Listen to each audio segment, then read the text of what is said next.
Episode की शुरुआत होती है जेनीज यानी जिन्नों की उत्पत्ति की कहानी से। कहा जाता है कि भगवान ने उन्हें थर्सडे के दिन बनाया था, यानी उस दिन के बाद जब फरिश्ते बनाए गए थे। जिन्नों को अपार शक्ति और सामर्थ्य दी गई थी, लेकिन उस ताकत के साथ आया था घमंड। उनका अहंकार इतना बढ़ गया कि उन्होंने खुद भगवान की जगह लेने की इच्छा कर ली। फिर एक भीषण युद्ध छिड़ गया भगवान और जिन्नों के बीच, जो पूरे 300 साल तक चला। लेकिन हर जिन्न उस युद्ध में शामिल नहीं हुआ था। कुछ जिन्नों ने शांति का रास्ता चुना और खुद को दियों, जार्स और रिंग्स में कैद कर लिया ताकि वे उस लड़ाई से बच सके।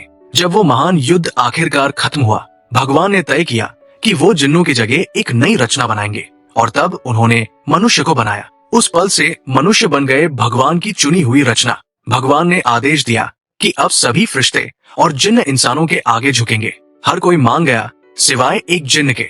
वो जिन्न झुकने से इनकार कर देता है। सजा के तौर पर भगवान उसे स्वर्ग से निकाल देते हैं और नरक में फेंक देते हैं। वो जिन्न भगवान से कहता है कि वो साबित करेगा कि इंसान खुदगर्ज और लालची है। भगवान उसकी चुनौती स्वीकार कर लेते हैं, लेकिन एक शर्त रखते हैं। अगर कभी उस जिन्न को एक भी ऐसा इंसान मिला जो पूरी तरह निस्वार्थ हो, तो उस दिन भगवान उसे ऐसी सजा देंगे जो नरक से भी बदतर होगी। यहीं से शुरू होती है उस जिन्न की यात्रा। वो जिन्न एक दिए से दूसरे दिए, एक अंगूठी से दूसरी अंगूठी तक भटकता रहा। हर बार जो भी उसे आजाद करता, उसे वो 3 इच्छाएं पूरी करने का मौका देता। लेकिन हर इंसान वही चाहता था, ताकत, दौलत या बदला।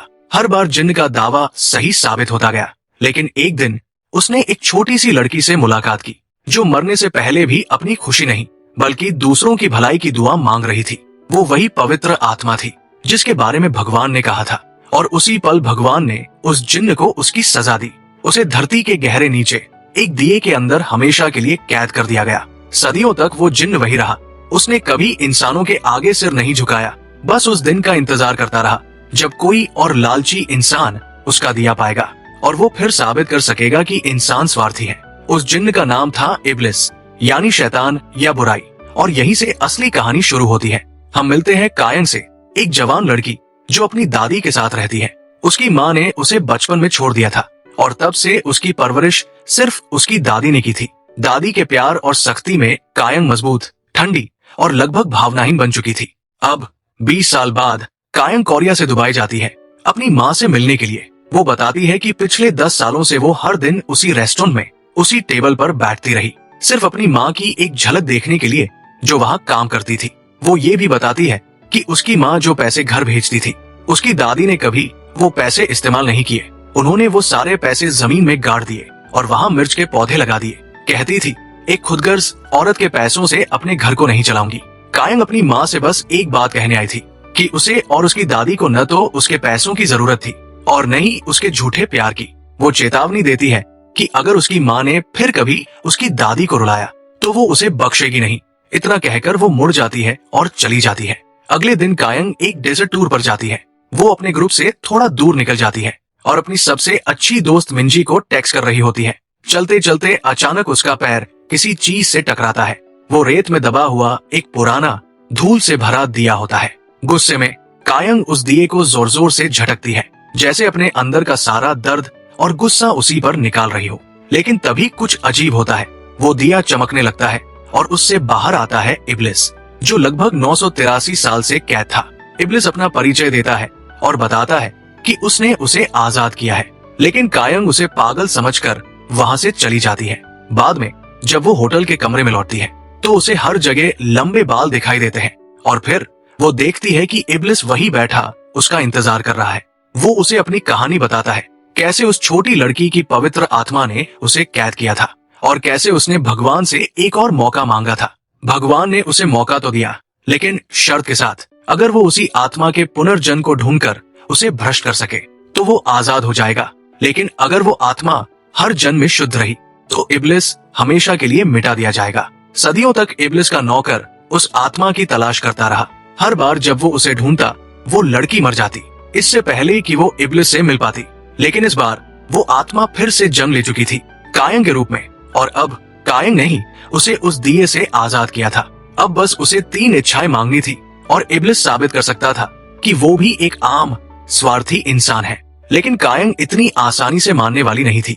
उसने कोई भी इच्छा मांगने से इनकार कर दिया। वो हर बार उसे छोड़ने की कोशिश करती, कभी दिए को समुद्र में फेंकती, कभी बेचने की कोशिश करती, लेकिन इब्लिस हर बार लौट आता। आखिर में कायन को एक नया ख्याल आता है। वो इब्लिस से पूछती है, क्या तुम सच में उड़ सकते हो? इब्लिस मुस्कुराता है और उसे दुबई की सबसे ऊंची इमारत की छत पर ले जाता है। लेकिन कायन इंप्रेस नहीं होती। वो अचानक उसे धक्का दे देती है। इब्लिस नीचे गिरता है, लेकिन कुछ ही सेकंड में वापस ऊपर आ जाता है, बिल्कुल सही सलामत। अब वो गुस्से में भर जाता है। वो कायन का गला पकड़ लेता है और महसूस करता है कि ये लड़की कुछ अलग है, निडर, अडिग और बेखौफ। मौत सामने खड़ी है, फिर भी वो कोई इच्छा नहीं मांगती। उल्टा कायन उसकी आंखों में देखकर जोर से हंसने लगती है। इब्लिस उसे देखता रह जाता है, हैरान और थोड़ा सा विचलित। शायद पहली बार उसने किसी ऐसे इंसान को देखा था जो उसकी समझ से परे था, और यहीं से उनकी अजीब किस्मतें एक दूसरे से टकरा जाती है। इब्लिस, जो अभी अभी कायन को ऊंचाई से गिरते हुए देखता है, अचानक उड़कर उसे पकड़ लेता है, ठीक जमीन पर गिरने से पहले। और उसी पल उसे सच्चाई का एहसास होता है। कायन वही लड़की है, वही आत्मा जिसने उसे 983 साल पहले उस दिए में कैद किया था। लेकिन अब वो पहले से भी ज्यादा जटिल हो चुकी थी, ज्यादा मजबूत, ज्यादा समझदार, और भ्रष्ट करना लगभग नामुमकिन। ये मानकर इब्लिस रात के अंधेरे में गायब हो जाता है। थोड़ी देर बाद वो अपने सेवक सेठ से मिलता है, जो इस वक्त एक अमीर शेख के साथ जैगुआर के रूप में घूम रहा होता है। सदियों बाद अपने मालिक को आजाद देखकर सेठ खुशी से झूम उठता है। इब्लिस मुस्कुराते हुए कहता है, मैंने अपना नया मास्टर ढूंढ लिया है, कायंग। इस बीच कायंग वापस कोरिया जाने वाली फ्लाइट में बैठती है। वो दिया वही दुबई में छोड़ देती है। सोचती है कि अब उससे छुटकारा मिल गया, लेकिन जैसे ही खाना परोसा जाता है, वो देखती है इब्लिस उसके सामने बैठा आराम से उसका डिनर खा रहा है। घर पहुंचने पर दादी और सारे लोग उसका इंतजार कर रहे होते हैं, लेकिन सब तब हैरान रह जाते हैं जब कायंग के साथ एक अजनबी आदमी अंदर आता है। वो है इब्लिस, जो अब इंसान के रूप में भेष बदल कर आया है। दादी की सहेलियां तुरंत गॉसिप शुरू कर देती है। लगता है कायंग को दुबई में पति मिल गया। कायंग झल्लाकर कहती है, वो बस एक आदमी है जो होटल में मेरे साथ ठहरा था। वो इब्लिस को पकड़कर बाहर खींच ले जाती है और सख्त लहजे में चेतावनी देती है, मेरी दादी के सामने अगर तुमने जरा भी जादू किया या कोई गड़बड़ की तो मैं तुम्हें सच में मार दूंगी। गुस्से में वो कुल्हाड़ी तक उठा लेती है, लेकिन तभी उसकी दादी वहां आ जाती है। कायंग हैरान रह जाती है, क्योंकि उसकी दादी को इब्लिस दिखाई नहीं देता। उन्हें लगता है कायंग को फिर से गुस्से का दौरा पड़ा है। वो प्यार से उसका हाथ पकड़ती है और कहती है, घड़ी की टिक टिक सुनो, शांत हो जाओ। एक फ्लैशबैक दिखता है। जब कायंग की माँ उसे छोड़कर चली गई थी, तो उसकी दादी ने ही उसे सिखाया था कि गुस्सा कंट्रोल करने के लिए घड़ी की टिक टिक पर ध्यान दो। उन्होंने उसे सिखाया था कि पढ़ाई और अनुशासन ही जिंदगी की असली ताकत है। कायंग ने नेशनल यूनिवर्सिटी एग्जाम्स में टॉप किया था, लेकिन उसने कॉलेज की नौकरी छोड़कर एक ऑटोमोबाइल रिपेयर शॉप खोल ली थी। दादी को थोड़ा दुख हुआ था, लेकिन उनका रिश्ता कभी टूटा नहीं। उस शाम दादी मजाक में इब्लिस से पूछती है, बेटा तुमने कौन सी यूनिवर्सिटी से पढ़ाई की? इब्लिस जवाब देने में हकलाता है और कायंग के कमरे में भाग जाता है, जहां उसे मार्वल और डिज्नी के पोस्टर्स लगे मिलते हैं। वो खुद की तुलना उनके हीरो से करने लगता है, लेकिन कायंग हंसते हुए कहती है, उनसे अपनी तुलना मत करो, वरना वो तुम्हारे ऊपर कॉपीराइट केस कर देंगे। गुस्से में इब्लिस अपने नौकर सेड को लेकर साइबर कैफे चला जाता है। वो ऑनलाइन एक कंप्लेंट फाइल करता है कि एक पावरफुल जीनी को मार्वल और डिज्नी कैरेक्टर से तुलना करनी चाहिए, लेकिन ऑनलाइन यूजर्स उसे मजाक का पात्र बना देते हैं। इतना गुस्सा आता है कि वो पूरे कैफे की बिजली उड़ा देता है। अगली सुबह कायंग अपनी नई कार लेकर काम पर निकलती है। उसकी दादी खेत में काम कर रही होती है और एक पड़ोसी से गर्व से कहती है, वो देखो मेरी पोती की कार है, वही जो साइकोपैथ चलाती है। पड़ोसी डरकर पूछता है, सच में वो इतनी खतरनाक है? दादी हंसते हुए कहती है, हाँ, बचपन में तो लोगों को पीट देती थी, पर अब समझदार हो गई है। उसका गांव हमेशा उसके साथ रहा। लोगों ने उसे सिखाया कि परिवार और अपनापन गुस्से से कहीं ज्यादा मायने रखता है। शाम को जब कायंग घर लौट रही होती है, इब्लिस उसे रास्ते में रोक लेता है। अचानक उसकी नजर एक ट्रैक्टर पर पड़ती है। वो बड़ी दिलचस्पी से कहता है, मुझे यही ट्रैक्टर चाहिए। लेकिन वो ट्रैक्टर विलेज चीफ पार्क का होता है। जब चीफ पार्क इब्लिस को कायंग के साथ देखता है, वो शक में पड़ जाता है। इब्लिस मुस्कुराता है, उसकी नाक को छूता है और फुर्र से गायब हो जाता है। चीफ पार्क हैरान होकर इधर उधर देखने लगता है। उधर एक लोकल स्टोर में मिस कान नाम की औरत को उसका मैनेजर डांट रहा होता है, क्योंकि नीचे वाली फ्लोर पर सिर्फ खूबसूरत वर्कर्स को जाने की इजाजत थी, ताकि ग्राहकों को आकर्षित किया जा सके। उसी वक्त कायंग और इब्लिस वहां खरीदारी करने पहुंचते हैं। इब्लिस सारे रंगीन प्रोडक्ट्स देखकर बच्चों की तरह खुश हो जाता है, जबकि कायंग गुस्से में है।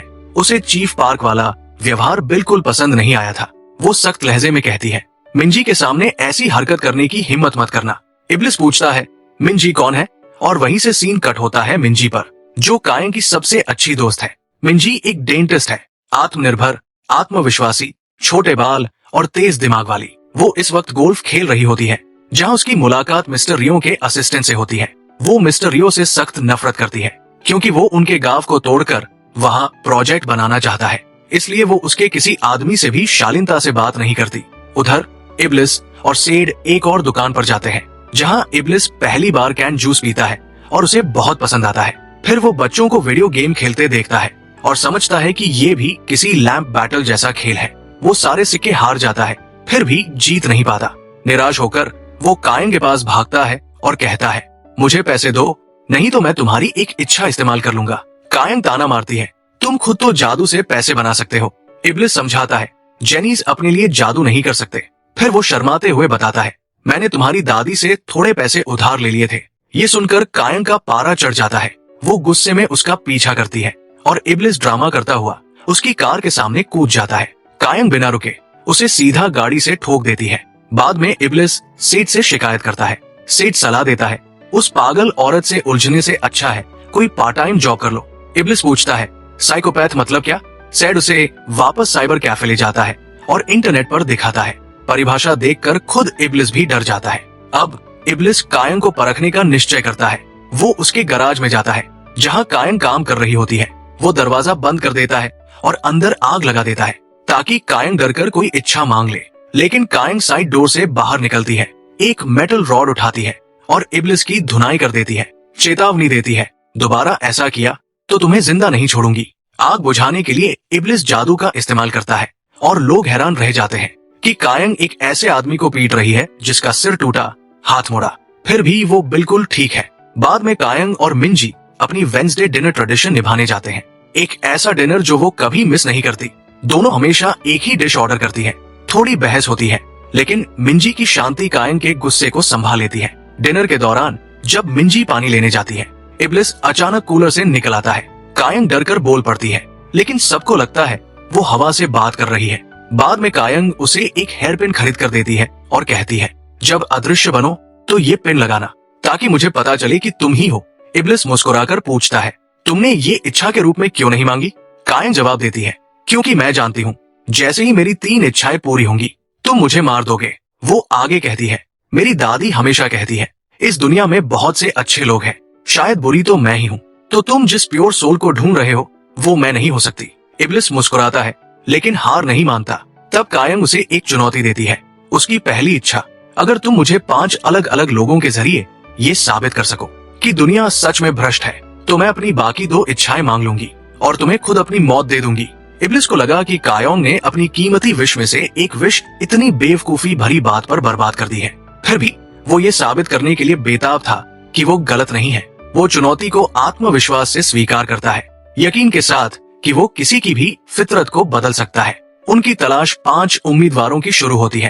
पहली उम्मीदवार थी मिस कांग, वही औरत जिसे उसके बॉस ने स्टोर में सबके सामने अपमानित किया था। उसे देखते ही इब्लिस मुस्कुराया, ये औरत तो पहले से ही बेताब है। वो बोला, इसे बिगाड़ना मेरे लिए बच्चों का खेल है, ये पहले से ही किसी विश की भूखी है। जल्द ही उन्होंने दूसरी उम्मीदवार ढूंढ ली, एक सीधी सादी सी लड़की जो गांव के बैंक में काम करती थी। वो देखने में भोली लग रही थी, लेकिन इब्लिस का मानना था कि हर इंसान के अंदर कहीं न कहीं स्वार्थ छिपा होता है, बस सही वक्त आने का इंतजार करता है। थोड़ा आगे बढ़ते हुए इब्लिस की नजर एक आवारा कुत्ते पर पड़ी और उसने तुरंत कहा, ये होगा मेरा तीसरा उम्मीदवार। कायंग ने हैरानी से पूछा, कुत्ता? इब्लिस मुस्कुराया, तुमने तो ये नहीं कहा था कि सारे इंसान ही होने चाहिए। आगे चलते हुए एक गांव वाला मिस्टर सैंग उन्हें लिफ्ट देने के लिए रुकता है। कायंग ठंडे अंदाज में मना कर देती है। उसकी विनम्रता देखकर इब्लिस मुस्कुराता है और कहता है, ये होगा मेरा चौथा उम्मीदवार। आखिर में वो एक लोकल यूट्यूबर से मिलते हैं, एक खुशमिजाज आदमी जो अपनी पत्नी के साथ गांव में सिंपल कंट्री लाइफ रिकॉर्ड करने आया था। कायंग उसे पहचानती है और इब्लिस उसे 5वां और आखिरी उम्मीदवार घोषित कर देता है। इब्लिस आत्मविश्वास से खड़ा होकर कहता है, इंसान अपनी असली पहचान तब दिखाते हैं जब उन्हें कुछ हासिल करने की उम्मीद होती है। मैं साबित कर दूंगा कि हर एक इंसान स्वार्थी है। कायंग हल्के से मुस्कुराती है, और मेरे विश के बारे में क्या सोचते हो? इब्लिस उसे घूरता है और ठंडे लहजे में कहता है, तुम एक साइको हो। तुमने सिर्फ एक विश में 4 इंसानों और एक जानवर को पहले ही भ्रष्ट कर दिया है। तुम मुझसे भी ज्यादा खतरनाक हो। वो उसे याद दिलाता है कि वो कौन है, एक बुरा जिन्न जिसे कई लोग शैतान के नाम से जानते हैं। उस रात कायोंग एक अजीब सपना देखती है। वो खुद को सोने के ढेरों के बीच देखती है, चमकते अनगिनत सोने के सिक्के। वो सपना उसे बेचैन कर देता है। अगली सुबह इब्लिस घबराया हुआ अपने नौकर सादे को सब बताता है। शायद पहली बार उसे खुद पर शक होने लगता है। वो सोचने लगता है कि शायद उसे इस जन्म में कायोंग को नहीं हराना चाहिए। वो धीरे से बुदबुदाता है, शायद मैं उसे अगले जन्म में भ्रष्ट कर दूं। और वो उड़कर सागर की ओर निकल जाता है, थोड़ी राहत लेने। वो अपने मैजिक कारपेट पर बैठकर समुद्र के ऊपर लंच कर रहा होता है। तभी अचानक 2 फाइटर जेट्स उसे देख लेते हैं और उसे खतरा समझकर पीछा करने लगते हैं। घबराकर इब्लिस भागता हुआ वापस कायोंग के गांव लौट आता है। अब छिपे रहने के लिए वो एक नया प्लान बनाता है। सादे को कायोंग की रिपेयर शॉप में पार्ट टाइम जॉब पर भेज देगा ताकि वो उस पर नजर रख सके। लेकिन प्लान तुरंत फेल हो जाता है क्योंकि कायोंग को जल्दी ही पता चल जाता है कि सादे और इब्लिस पहले से एक दूसरे को जानते हैं। कायोंग के बारे में और जानने की जिज्ञासा में इब्लिस उसकी पिछली जिंदगियों में झांकने निकल पड़ता है। एक जीवन में वो एक जासूस थी और दूसरे में राजा की संदेशवाहक। लेकिन हर जन्म में इब्लिस उससे मिलने से पहले ही मारा जाता है, कभी सिपाहियों के तीरों से, कभी राजा के आदेश पर। थकाहारा वो वर्तमान में लौटता है जहाँ कायोंग उसका इंतजार कर रही होती है, गुस्से में भरी हुई। तुमने मेरी विश अब तक पूरी क्यों नहीं की? वो चीखती है। क्या तुम मुझे पागल करने की कोशिश कर रहे हो? जवाब में इब्लिस उसे एक ऊंची इमारत मिस्टर रियो के स्काई स्क्रैपर पर ले जाता है। वहाँ खुद मिस्टर रियो प्रकट होते हैं और हैरानी की बात ये कि वो इब्लिस को देख सकते हैं। और उससे भी ज्यादा चौंकाने वाली बात, वो जरा भी डरते नहीं। कायोंग कुछ समझ पाती उससे पहले ही इब्लिस उसे धक्का देकर नीचे फेंक देता है। ठंडे लहजे में बस इतना कहता है, मुझे बस उसका एक पंख ला कर दो। कायोंग नीचे गिर रही होती है। तभी मिस्टर रियो छलांग लगाते हैं। उनकी पीठ से विशाल चमकते फरिश्तों जैसे पंख निकलते हैं। वो उसे गिरने से पहले पकड़ लेते हैं। जमीन पर उतरते ही कायोंग जल्दी से उनका एक पंख तोड़ लेती है और भाग जाती है। उधर इब्लिस और रियो आमने सामने खड़े होते हैं, पुराने दुश्मन की तरह। यही सच्चाई सामने आती है। इब्लिस एक गिरा हुआ शैतान है और रियो एक दिव्य फरिश्ता जिसे उसे रोकने के लिए भेजा गया है। दोनों के बीच चेतावनियों का आदान प्रदान होता है और जाते जाते गुस्से में इब्लिस रियो की इमारत का आधा हिस्सा नष्ट कर देता है। अगली सुबह कायोंग उस फरिश्ते के पंख से अपनी डायरी में लिखती है, लेकिन वो कलम अजीब थी। वो सिर्फ सच लिख सकती थी। जब उसने लिखा, मैं अपनी दादी के लिए एक बोझ हूँ, तो शब्द बोझ बदलकर ताकत बन गया। कायोंग मुस्कुरा उठी। उसे एहसास हुआ कि वो अपनी दादी का बोझ नहीं, उसकी ताकत है। तभी इब्लिस प्रकट हुआ और बोला, मिस कांग ने अपनी पहली विश मांग ली है। उसने उसे लैम्प से आजाद कर दिया था और उसकी पहली इच्छा पूरी कर दी थी। वो अपने बॉस से ऊंचे पद पर पहुंच गई थी। अब वो ब्रांच मैनेजर थी। कुछ दिन बाद कायोंग ने जब मिस कांग को देखा, वो पूरी तरह बदल चुकी थी, आत्मविश्वास से भरी, खूबसूरत और बिल्कुल अलग इंसान। फिर कायोंग ने इब्लिस को अपनी बेस्ट फ्रेंड मिंजी के बारे में बताया, कैसे स्कूल में सब उसे परेशान करते थे, जब तक कि कायोंग ने उसके लिए खड़े होकर उसका साथ नहीं दिया था। उस दिन से दोनों अलग नहीं हुई। कायोंग ने ही उसे मेहनत करने को प्रेरित किया था, जिसकी वजह से आज मिंजी एक सक्सेसफुल डेंटिस्ट बनी। इस बीच शहर में मिस्टर रियो की असिस्टेंट इरेम उसे बताती है कि कायोंग ने अपनी पहली विश कर दी है और इब्लिस उसे पूरा कर रहा है। वो ये भी बताती है कि कायोंग ने रियो का पंख क्यों लिया, ताकि वो एक सच्ची, बिना बदलाव के रिकॉर्ड रख सके। एक फरिश्ते और जिन की जंग की। रियो बाहर से शांत दिखता है, पर अंदर से दबाव में है, क्योंकि खुद भगवान ने उसे आदेश दिया था, अगर इब्लिस हार जाए तो रियो को उसका सिर काट देना होगा। लेकिन रियो खुद भी निश्चित नहीं था। कायोंग अनोखी थी, शायद खतरनाक भी। गांव में इब्लिस वीडियो गेम खेल रहा होता है जब वो देखता है कि एक आदमी सड़क पर सिगरेट फेंक देता है। गुस्से में वो कहता है, उठाओ उसे। आदमी उल्टा उसे गाली देता है। इब्लिस तुरंत सादे को बुलाता है, जो एक खूंखार जगुआर में बदल जाता है और उस आदमी को डराकर जंगल की ओर भगा देता है। वहीं जंगल में सादे की मुलाकात एक उल्लू से होती है, जो असल में इरेम होती है, रियो की असिस्टेंट और उसकी पुरानी दोस्त। लेकिन उनकी बात ज्यादा देर नहीं चलती, क्योंकि चीफ पार्क और उसके लोग जंगली जानवर की तलाश में पहुंच जाते हैं। दोनों जल्दी से इंसानी रूप लेकर नाटक करते हैं कि वो किसी अम्यूजमेंट पार्क से आए विजिटर हैं। बाद में सादे इब्लिस को बताता है कि कायोंग की जिंदगी दोहरी है। वो अपनी रिपेयर शॉप तो चलाती है, पर हर महीने 4 दिन के लिए रहस्यमयी छुट्टी लेती है। उन दिनों में वो स्कूबा डाइविंग, हाइकिंग और कुछ बनाती रहती है अपने वर्कशॉप में ताबूत, लेकिन वो किसी और के लिए नहीं, वो अपने लिए बना रही होती है। वो अपनी मौत की तैयारी कर रही होती है ताकि अपनी दादी के जाने के बाद वो भी शांति से जा सके। ये सुनकर इब्लिस और सादे दोनों डर जाते हैं। अगर कायोंग मर गई तो उनका मिशन खत्म हो जाएगा। उस दिन से इब्लिस खुद उसकी दादी की देखभाल करने लगता है, खाना बनाना, सफाई करना, बागवानी तक। सादे बताता है कि कायोंग उसके मरने के 983 साल पुराने किस्से के बारे में पूछ रही थी, लेकिन उसने कुछ नहीं बताया। दुर्भाग्य से कायोंग ने वो पूरी बात सुन ली थी। कुछ दिनों बाद वो अपने मनोचिकित्सक से मिलती है और फिर इब्लिस को डिनर पर ले जाती है ताकि तुम्हें दिखा सकूं कि आम इंसान कैसे जीते हैं, वो कहती है। इब्लिस पूछता है, क्या कोई जगह है जो तुम्हें सच में खुश करती है? कायोंग मुस्कुराती है और उसे शहर की सबसे ऊंची टावर पर ले जाती है। जब तुम पूरी अंधकार में ऊपर देखो तो वो सितारे नजर आते हैं जिन्हें शहर की रोशनी छिपा देती है। उसकी बातों से प्रभावित होकर इब्लिस पूरे शहर की लाइट्स बंद कर देता है। आसमान में हजारों सितारे चमकने लगते हैं। कायोंग चुपचाप उसकी ओर देखती है और उसे किस कर देती है। वो कहती है, मैं बस वही महसूस करना चाहती थी जो मिंजी ने एक बार कहा था, जब कोई तुम्हें सितारे देखने बुलाए तो इसका मतलब है वो तुम्हें किस करना चाहता है। लेकिन उसे कुछ महसूस नहीं होता, पर इब्लिस को होता है। वो उसे वापस किस करता है और उसी पल पूरे शहर की लाइट्स फिर से जल उठती है, पहले से भी ज्यादा चमकदार। एपिसोड की शुरुआत होती है कायोंग से, जो अपने मोहल्ले का सिक्योरिटी सिस्टम हैक कर रही होती है, लेकिन चोरी या जासूसी करने के लिए नहीं, बल्कि उस सीसीटीवी वीडियो को निकालने के लिए जिसमें उसने इब्लिस को किस किया था। दूसरी तरफ इब्लिस तो अब उससे डरा हुआ है। कायोंग हर जगह उसका पीछा कर रही है, बस उसे दोबारा किस करने के लिए। इतना डर जाता है वो कि एक ताबूत में छुप जाता है, लेकिन कायोंग तो कायोंग है, उसे वहाँ भी ढूंढ लेती है। इब्लिस समझाने की कोशिश करता है कि किसी जिन्न को किस करना इतनी आसान बात नहीं होती, इसके अपने कुछ नियम होते हैं। उधर कायोंग के गांव में बैंक की एक कर्मचारी चुपके से उसके अकाउंट का पासवर्ड हैक करने की कोशिश कर रही होती है। उसे शक होता है, आखिर एक छोटी सी वर्कशॉप चलाने वाली लड़की के पास इतना पैसा कैसे है। वो नोटिस करती है कि हर बार जब कायोंग बैंक आती है उसके पास एक नया महंगा हैंडबैग होता है।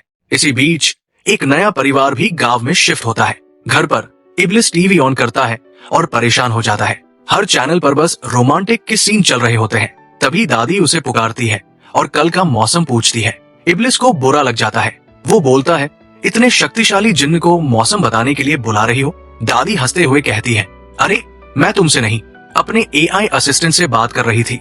जिज्ञासु इब्लिस खुद एआई से बात करने की कोशिश करता है। वो पूछता है, कायोंग की हाल की सर्च हिस्ट्री दिखाओ। जो वो देखता है उससे उसकी हालत खराब हो जाती है। कायोंग इंटरनेट पर सर्च कर रही थी इब्लिस को किस करने के लिए कौन सा मौसम सबसे अच्छा होता है। अब तो वो डर के मारे कांप जाता है। उसे लगता है कि कायोंग अब पागलपन की हद तक जुनूनी हो चुकी है। घबराया हुआ इब्लिस अपने साथी जिन्न सादे के पास जाता है, पर सादे मदद करने के बजाय मजाक करता है। कहता है, सदियों से चिराग में बंद रहे हो, पहले दांत तो साफ करवा लो, सर तो नहीं गए? इब्लिस चिढ़ तो जाता है, लेकिन मान भी लेता है और डेंटल क्लिनिक चला जाता है। जब पैसे देने की बारी आती है उसे एहसास होता है कि उसके पास पैसे ही नहीं है। क्लिनिक की हेड मिंजी उसे पहचान लेती है। वो कायोंग की सबसे अच्छी दोस्त होती है।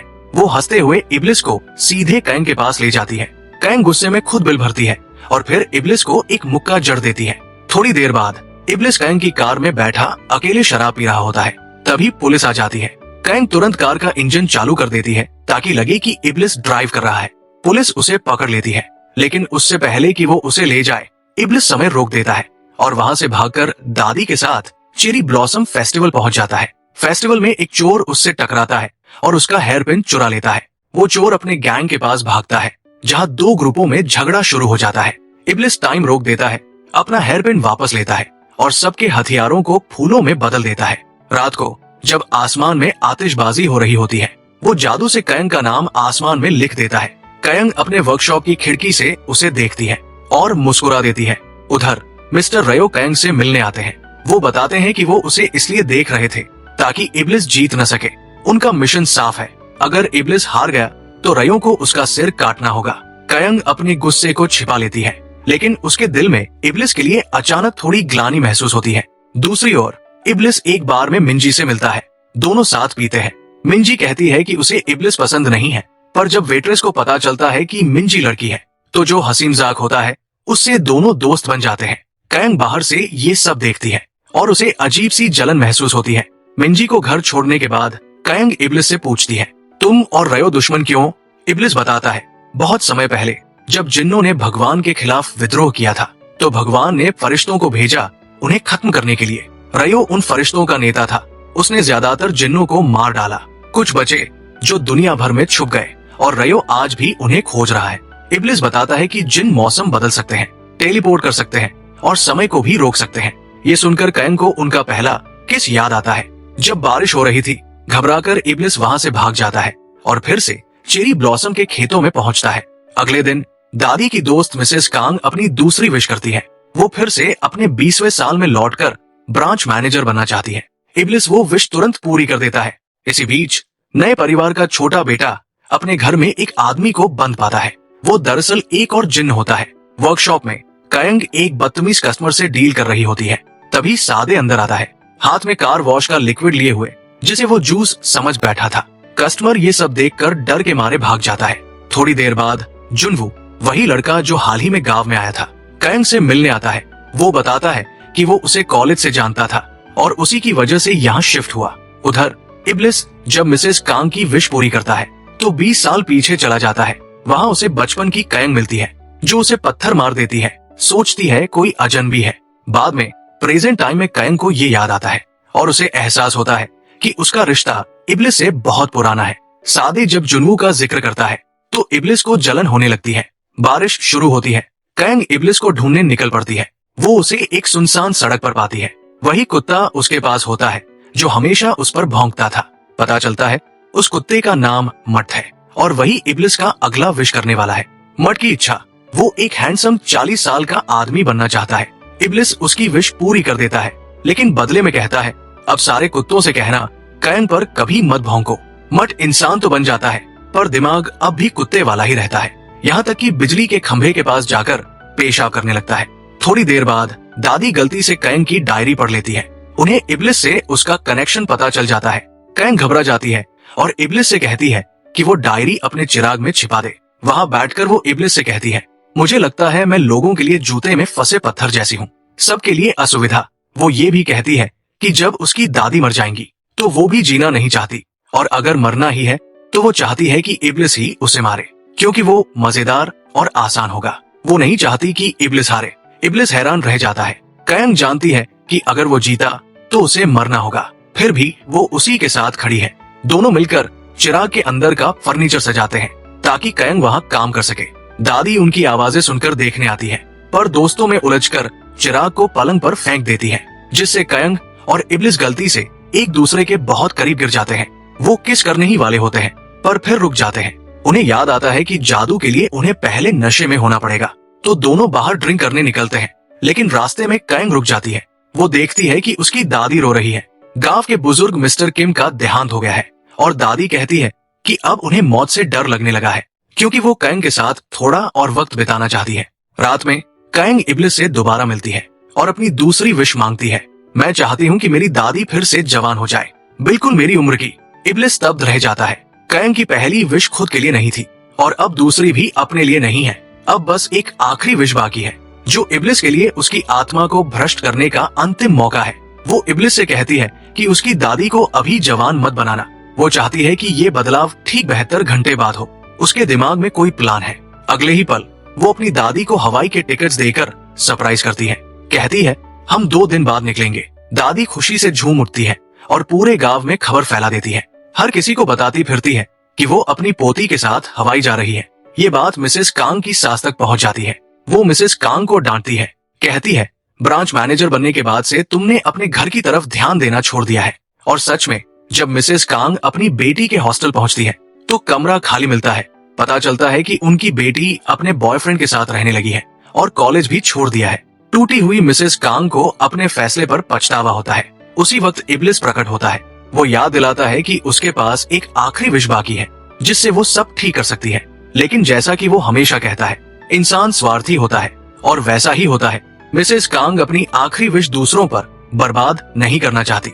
इधर 72 घंटे पूरे होते हैं और कयंग की दूसरी विश पूरी हो जाती है। दादी अचानक जवान हो जाती है। शुरुआत में तो वो सदमे से बेहोश हो जाती है, पर जब होश आता है और आईने में खुद को देखती है तो यकीन नहीं होता। फिर खुशी खुशी कयंग की अलमारी खोलती है, कहती है, अब नई उम्र है तो कपड़े भी नए चाहिए। कैंग हैरान रह जाती है, सोचती है वो सच में अपने जमाने की सबसे खूबसूरत लड़की रही होंगी। उधर मिस्टर रयो को कैंग की विश के बारे में पता चलता है। वो इब्लिस से मिलने आता है और चेतावनी देता है, ऐसे चमत्कार करना मना है। आज के दौर में अगर कोई अचानक जवान या अमीर हो जाए तो जादू के अस्तित्व का पर्दाफाश हो जाएगा और ये ईश्वरीय नियमों के खिलाफ है। इसी बीच इब्लिस मट की दूसरी विश पूरी करता है। हालांकि मट अब एक हैंडसम इंसान बन चुका है, पर उसे पहचान और पैसे चाहिए ताकि वो इंसानों में रह सके।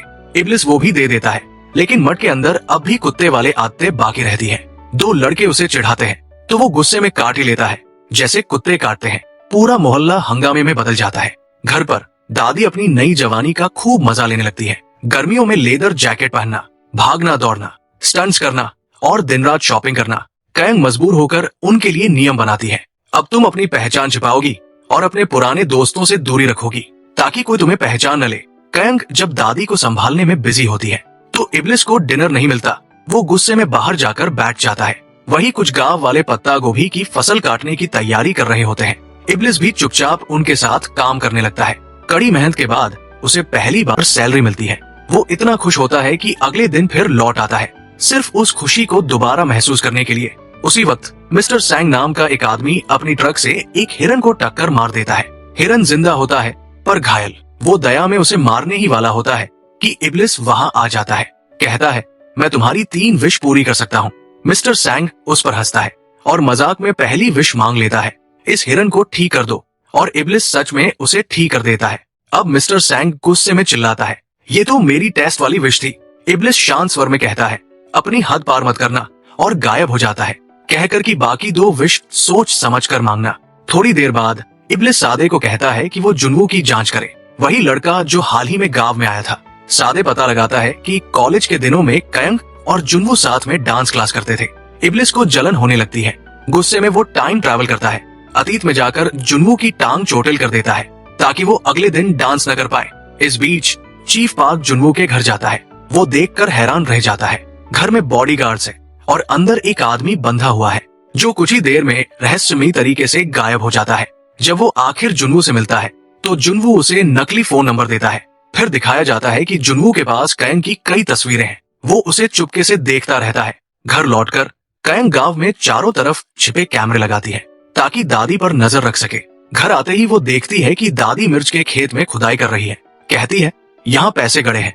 कैंग हंसते हुए समझाती है कि वो पैसे बहुत पहले शेयर मार्केट में लगा दिए थे और वो सुरक्षित है। शाम को कैंग मिंजी के साथ डिनर करती है। वही पता चलता है कि कैंग ने ही कभी मिंजी की कॉलेज फीस भरी थी। मिंजी पूछती है, आंटी कहाँ है आजकल? कैंग झूठ बोलती है, वो हवाई में है, मैं काम की वजह से यही रह गई। अगले दिन दादी बाल कटवाने जाती है, पर रास्ते में एक स्कूटर उनसे टकराने ही वाला होता है। मिंजी वहां पहुंचती है और उन्हें बचा लेती है। दोनों में बातचीत होती है और मिंजी उनकी खूबसूरती देखकर दंग रह जाती है। उसे अंदाजा भी नहीं होता कि वो कैंग की दादी है। दोनों की दोस्ती हो जाती है। उधर बैंक की वही कर्मचारी जो कैंग के अकाउंट को लेकर जुनूनी थी, अब अपने बॉस से डांट खाती है और उसे बर्तन धोने का काम दे दिया जाता है। वो गुस्से में बर्तन साफ कर रही होती है, तभी उसे इब्लिस का चिराग दिखाई देता है। उसे केतली समझकर वो रगड़ देती है और इब्लिस बाहर आ जाता है। वो हैरान होकर अपनी पहली विश मांग लेती है, मुझे कैंग के सारे पैसे चाहिए। इब्लिस मजबूर होकर वो विश पूरी कर देता है। थोड़ी देर बाद जब कैंग अपनी डायरी लिख रही होती है, इब्लिस वहां आता है और कहता है, अब देख लिया इंसान कितना भ्रष्ट होता है। कैंग को एहसास होता है कि वो सही कह रहा है, लालच जीत रही है। वो दुखी होकर इब्लिस को गले लगाती है, जानती है कि एक दिन वही उसे मारेगा। उसका ये इशारा इब्लिस के दिल को छू जाता है। तभी कैंग की नजर पास रखी एक रेत घड़ी पर जाती है, लेकिन उसके अंदर की रेत हिल नहीं रही होती। इब्लिस कहता है, ये रेत घड़ी नहीं है, ये एक ताबूत है। इसमें जो रेत दिख रही है वो तुम्हारी पिछली जिंदगी की राख है। कैंग उसे छूती है और अचानक उसे अपने पिछले जन्म की झलक दिखाई देती है। वो समझ जाती है कि वो पहले भी इब्लिस के चिराग में रह चुकी है। अगले दिन जुन्वू अपने छोटे बेटे के साथ कैंग की वर्कशॉप आता है। वो कुछ देर के लिए बच्चे को वही छोड़ देता है। कैंग नोटिस करती है कि वो लड़का कोरियाई गोरियो राजवंश के बारे में पढ़ रहा है और अरब साम्राज्य के साथ उसके रहस्यमयी रिश्ते पर रिसर्च कर रहा है। वो देखती है कि बच्चा हमेशा थका हुआ लगता है और ऐसे चलता है जैसे किसी अदृश्य जंजीर से बंधा हो, लेकिन वो इसे अनदेखा कर देती है। वो सादे से कहती है कि उस बच्चे पर नजर रखे जब तक वो बाहर का काम निपटा ले। जैसे ही वो लड़का सादे को देखता है वो घबरा जाता है, क्योंकि वो सादे की असली शक्ल देख सकता है, एक तेंदुए के रूप में। दूसरी ओर कायंग देखती है कि उसकी दादी और मिंजी साथ में हंस रही है, और भले उसे खुशी होनी चाहिए लेकिन उसके दिल में थोड़ी जलन सी उठती है। वो चुपचाप वहां से चली जाती है। उधर मिस्टर रयो गुस्से से भरा है, क्योंकि इब्लिस ने मट को पैसे और आईडी दी थी, जो असल में रयो के अपने लॉकर से चोरी की गई थी। यहाँ तक कि उसने रयो का फरिश्तों वाला चित्र भी जला दिया। दोनों में जबरदस्त लड़ाई होती है, लेकिन इब्लिस आसानी से जीत जाता है, साबित करते हुए कि अब भी वही ज्यादा शक्तिशाली है। एपिसोड के अंत में कायंग अपने पिछले जन्म की यादों को समझने की कोशिश कर रही होती है। तभी दरवाजे पर दस्तक होती है। वो खोलती है और सामने खड़ा होता है मिस्टर रयो। वो कहता है, मैं तुम्हारी मदद करने आया हूँ, ताकि तुम आखिरकार याद कर सको कि तुम अपने पिछले जन्म में कैसे मरी थी। कायोंग गुस्से में मिस्टर रियो का सामना करती है। वो पूछती है, तुम मेरी मदद क्यों करना चाहते हो? मिस्टर रियो शांत स्वर में जवाब देते हैं, क्योंकि मैं इब्लिस को मारना चाहता हूँ और तुम भी उसे हराना चाहती हो, तो क्यों ना हम दोनों मिलकर काम करें। लेकिन कायोंग उस पर भरोसा नहीं करती। वो पास पड़ी एक धातु की छड़ी उठाती है और उसके चेहरे पर वार करती है, कहते हुए, तुम्हारी आंखें बता रही है कि तुम झूठे हो। उसी समय इरेम डिनर करते हुए साड़े के साथ बैठी होती है। वो कायोंग के अचानक भड़कने की ऊर्जा महसूस करती है। दोनों समझ जाते हैं कि इब्लिस जरूर फिर से किसी खेल में व्यस्त है और केवल कायोंग ही होगी जो मिस्टर रियो पर हमला करने की हिम्मत रखती है। अगली सुबह पुलिस कायोंग की वर्कशॉप पर पहुंचती है। वो एक लापता लड़की की तलाश कर रहे होते हैं। कायोंग कहती है कि उसे कुछ नहीं पता, मगर उसके चेहरे से साफ है कि वो कुछ छुपा रही है। दरअसल कुछ दिन पहले मिस्टर सैंग के ट्रक को रिपेयर करते समय उसने हेडलाइट में फंसे कुछ बाल देखे थे, और वो बाल उसी लड़की के थे जो अब गायब है। इधर साड़े इब्लिस को बताता है कि कायोंग ने मिस्टर रियो पर हमला क्यों किया। दिलचस्पी से भरा इब्लिस उसे ढूंढने जाता है, लेकिन कायोंग उस वक्त स्कूबा डाइविंग कर रही होती है। वो पानी के भीतर पहुंच जाता है और मुस्कुराते हुए कहता है, क्या तुम अपनी मौत की प्रैक्टिस कर रही हो? शायद भगवान ने हमें इसलिए मिलवाया है ताकि मैं तुम्हारी मौत को आसान बना सकूं। उधर कायोंग की दादी बहुत सजे धजे अंदाज में एक बेकरी जाती है और वहाँ मिंजी से टकरा जाती है। दोनों बातें करते हैं, हंसते हैं, लेकिन तभी दादी की एक पुरानी सहेली उन्हें देख लेती है। रात तक गांव में अफवाह फैल जाती है। कायोंग की दादी ने कभी हवाई से कॉल नहीं किया, और जब से वो गई है कायोंग के घर में एक जवान लड़की रहने लगी है। कहीं ऐसा तो नहीं कि कायोंग ने अपनी ही दादी को मारकर पिछवाड़े में दफना दिया हो। अगले दिन वही बुजुर्ग औरतें चीफ पार्क के साथ कायोंग के घर पहुंच जाती हैं। वो चिल्लाती है, उसे गिरफ्तार करो, ये तो पागल है, कातिल है। कायोंग टूटने लगती है और दादी भी ये सब सुनकर दिल से आहत होती है। लेकिन तभी चीफ पार्क के फोन पर वीडियो कॉल आती है और स्क्रीन पर कायोंग की दादी जिंदा नजर आती है। सभी दंग रह जाते हैं। कायोंग का नाम साफ हो जाता है और शर्मिंदा होकर सब लौट जाते हैं। थोड़ी देर बाद इब्लिस प्रकट होता है, मुस्कुराते हुए कहता है, थैंक यू तो बोलो, वो वीडियो कॉल मैंने ही अरेंज की थी। कायोंग गुस्से से जवाब देती है, यही होता है जब कोई शैतान से मदद मांगता है, नतीजा कभी अच्छा नहीं होता। उसकी बात सुनकर इब्लिस का चेहरा उतर जाता है। वो चुपचाप चला जाता है, दुखी और अकेला। वो सड़क किनारे बैठा होता है। तभी एक लड़की उसके पास आकर उसका चेहरा पढ़ने की कोशिश करती है। जब वो मजाक में कहता है कि मेरे पूर्वज फरिश्तों से लड़े थे, तो वो हंसकर चली जाती है। सोचती है कि वो पागल है। इसी बीच हमें आखिरकार इरेम की असली पहचान पता चलती है। वो मौत की फरिश्ता है जो मिस्टर रियो के धुएं से बनी थी। वो पहले स्वर्ग में एक उल्लू थी, लेकिन भगवान की बातें चोरी छिपे सुनने की सजा में उसने अपनी सुनने की शक्ति खो दी। अब वो लोगों के होंठ पढ़कर उनकी सच्चाई समझती है। दूसरी ओर इब्लिस कुछ आदमियों के साथ जुआ खेलने बैठता है। एक आदमी उसे एडवांस में पैसे देता है और खुशी में इब्लिस उसकी नाक से नाक रगड़ देता है, जो अरब संस्कृति में आभार का इशारा है। लेकिन वो आदमी उसे छेड़छाड़ का केस लगाकर पुलिस में फंसा देता है। फिर कायोंग को आकर उसे छुड़ाना पड़ता है। गुस्से में वो इब्लिस पर थप्पड़ बरसाती है, तुमसे तो कुछ नहीं सुधरने वाला। इधर वो बैंक कर्मचारी जिसने कायोंग का पैसा चुराया था परेशान है। वो उस पैसे को इस्तेमाल ही नहीं कर पा रही। हारकर वो दूसरा विश मांगती है, कायोंग के अकाउंट की लिमिट हटाओ ताकि मैं पैसा यूज कर सकूं। इब्लिस उसकी ये इच्छा भी पूरी कर देता है और वो तुरंत वही महंगा बैग खरीद लेती है जो कायोंग के पास है। इब्लिस मजाक में पूछता है, अब तुम गुस्सा नहीं हो? कायोंग शांति से कहती है, क्या तुम्हें किसी चीज से नफरत नहीं होती, जैसे वैम्पायर लहसुन से या क्रॉस से डरते हैं? इब्लिस मुस्कुराकर कहता है, मुझे सिर्फ तुमसे नफरत है, तो शायद तुम्हें मेरी लैंप छोड़ देनी चाहिए। उधर मिंजी और दादी एक साथ वर्कआउट कर रहे होते हैं, जबकि चीफ पार्क को जुनू के घर वालों पर शक होने लगता है। उसे एहसास होता है कि वो बॉडीगार्ड नहीं बल्कि असली सैनिक है। रात को इब्लिस का छोटा दोस्त संगह्योग उसके पास आता है। उसके हाथों पर चोट के निशान है। वो बताता है कि उसकी माँ का बॉयफ्रेंड उसे मारता है। वो कहता है, उस रात मैंने आसमान में एक फरिश्ता देखा था और दुआ की थी कि वो उस आदमी को सजा दे। इब्लिस का दिल पसीज जाता है। वो उस आदमी को उठा ले जाता है, उसे रेगिस्तान के बीच छोड़ देता है जहाँ भूखे भेड़िए उसे घेर लेते हैं, और इब्लिस बिना पीछे देखे चला जाता है जबकि आदमी चीखता रह जाता है।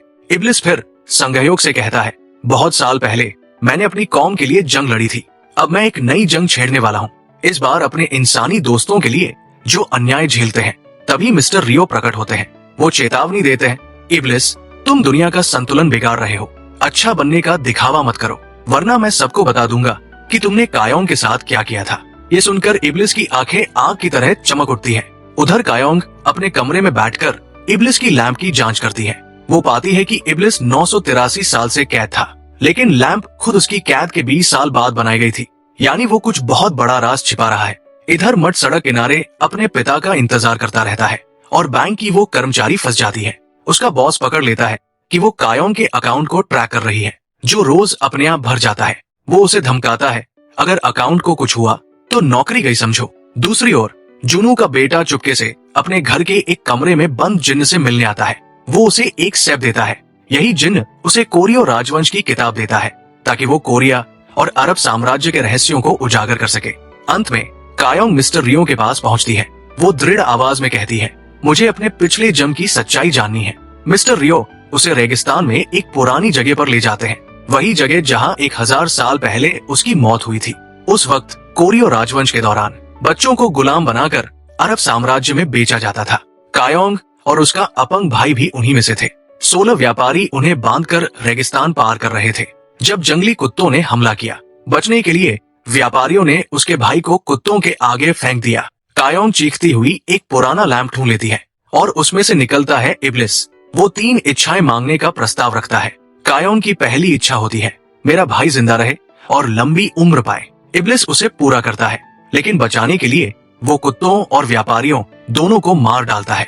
कायोंग की दूसरी इच्छा होती है, अब कभी कोई कोरियो बच्चा अरब में गुलाम बनकर न जाए। इब्लिस उसे भी पूरा करता है, मगर गुलामी के रास्तों को भूकंप और सुनामी से मिटा देता है, जिसमें सैकड़ों निर्दोष लोग मारे जाते हैं। जब मौत की फरिश्ता वहां आती है, वो कायोंग को बताती है कि इब्लिस ने उसकी नेक इच्छाओं को त्रासदी में बदल दिया। अब उसकी आत्मा भी पाप से दूषित हो चुकी है। कायोंग समझ जाती है, हर विष की एक भयानक कीमत होती है। जब वही जंगली कुत्ते फिर उस पर झपटते हैं, वो आखिरी इच्छा मांगती है, मुझे और इब्लिस दोनों को हमारे पापों की बराबर सजा मिले।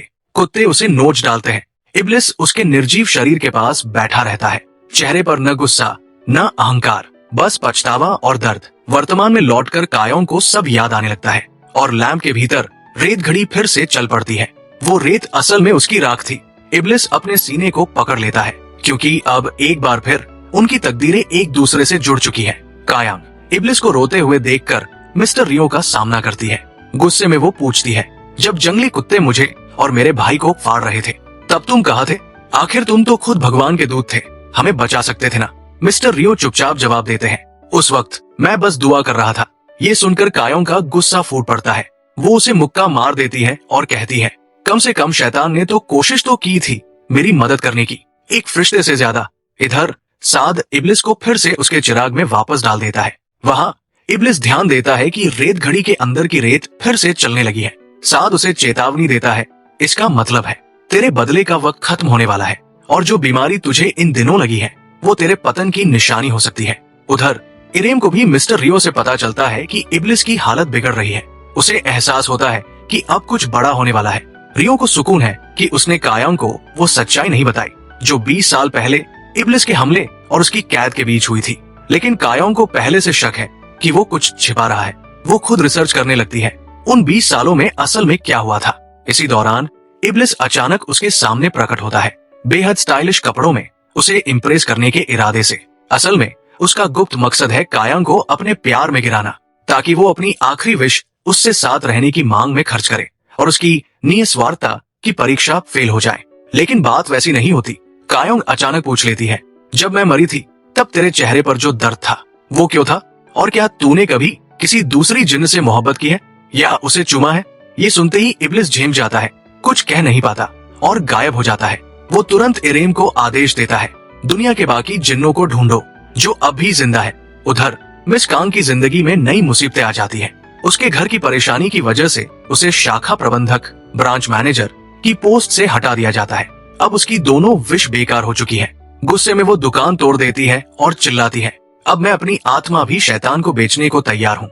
इधर मट की तीनों विश भी बेमानी साबित होती है। वो अब भी सड़कों पर भटक रहा है, अपने पिता का इंतजार करता हुआ। उसका ड्राइवर उसे एक पेट क्लिनिक ले जाता है, वही जगह जिसे मट ने खुद कभी दिखाया था। वहाँ मट का बर्ताव बिल्कुल किसी कुत्ते जैसा होता है, जिससे ड्राइवर को यकीन हो जाता है कि शायद उसे अपने पिछले जन्म में जानवर की तरह ट्रीट किया गया था। दूसरी ओर एक उदास यूट्यूबर शराब पीते हुए शिकायत करता है, मेरे किसी वीडियो को कभी व्यूज ही नहीं मिलते क्योंकि मेरा गाँव बहुत बोरिंग है।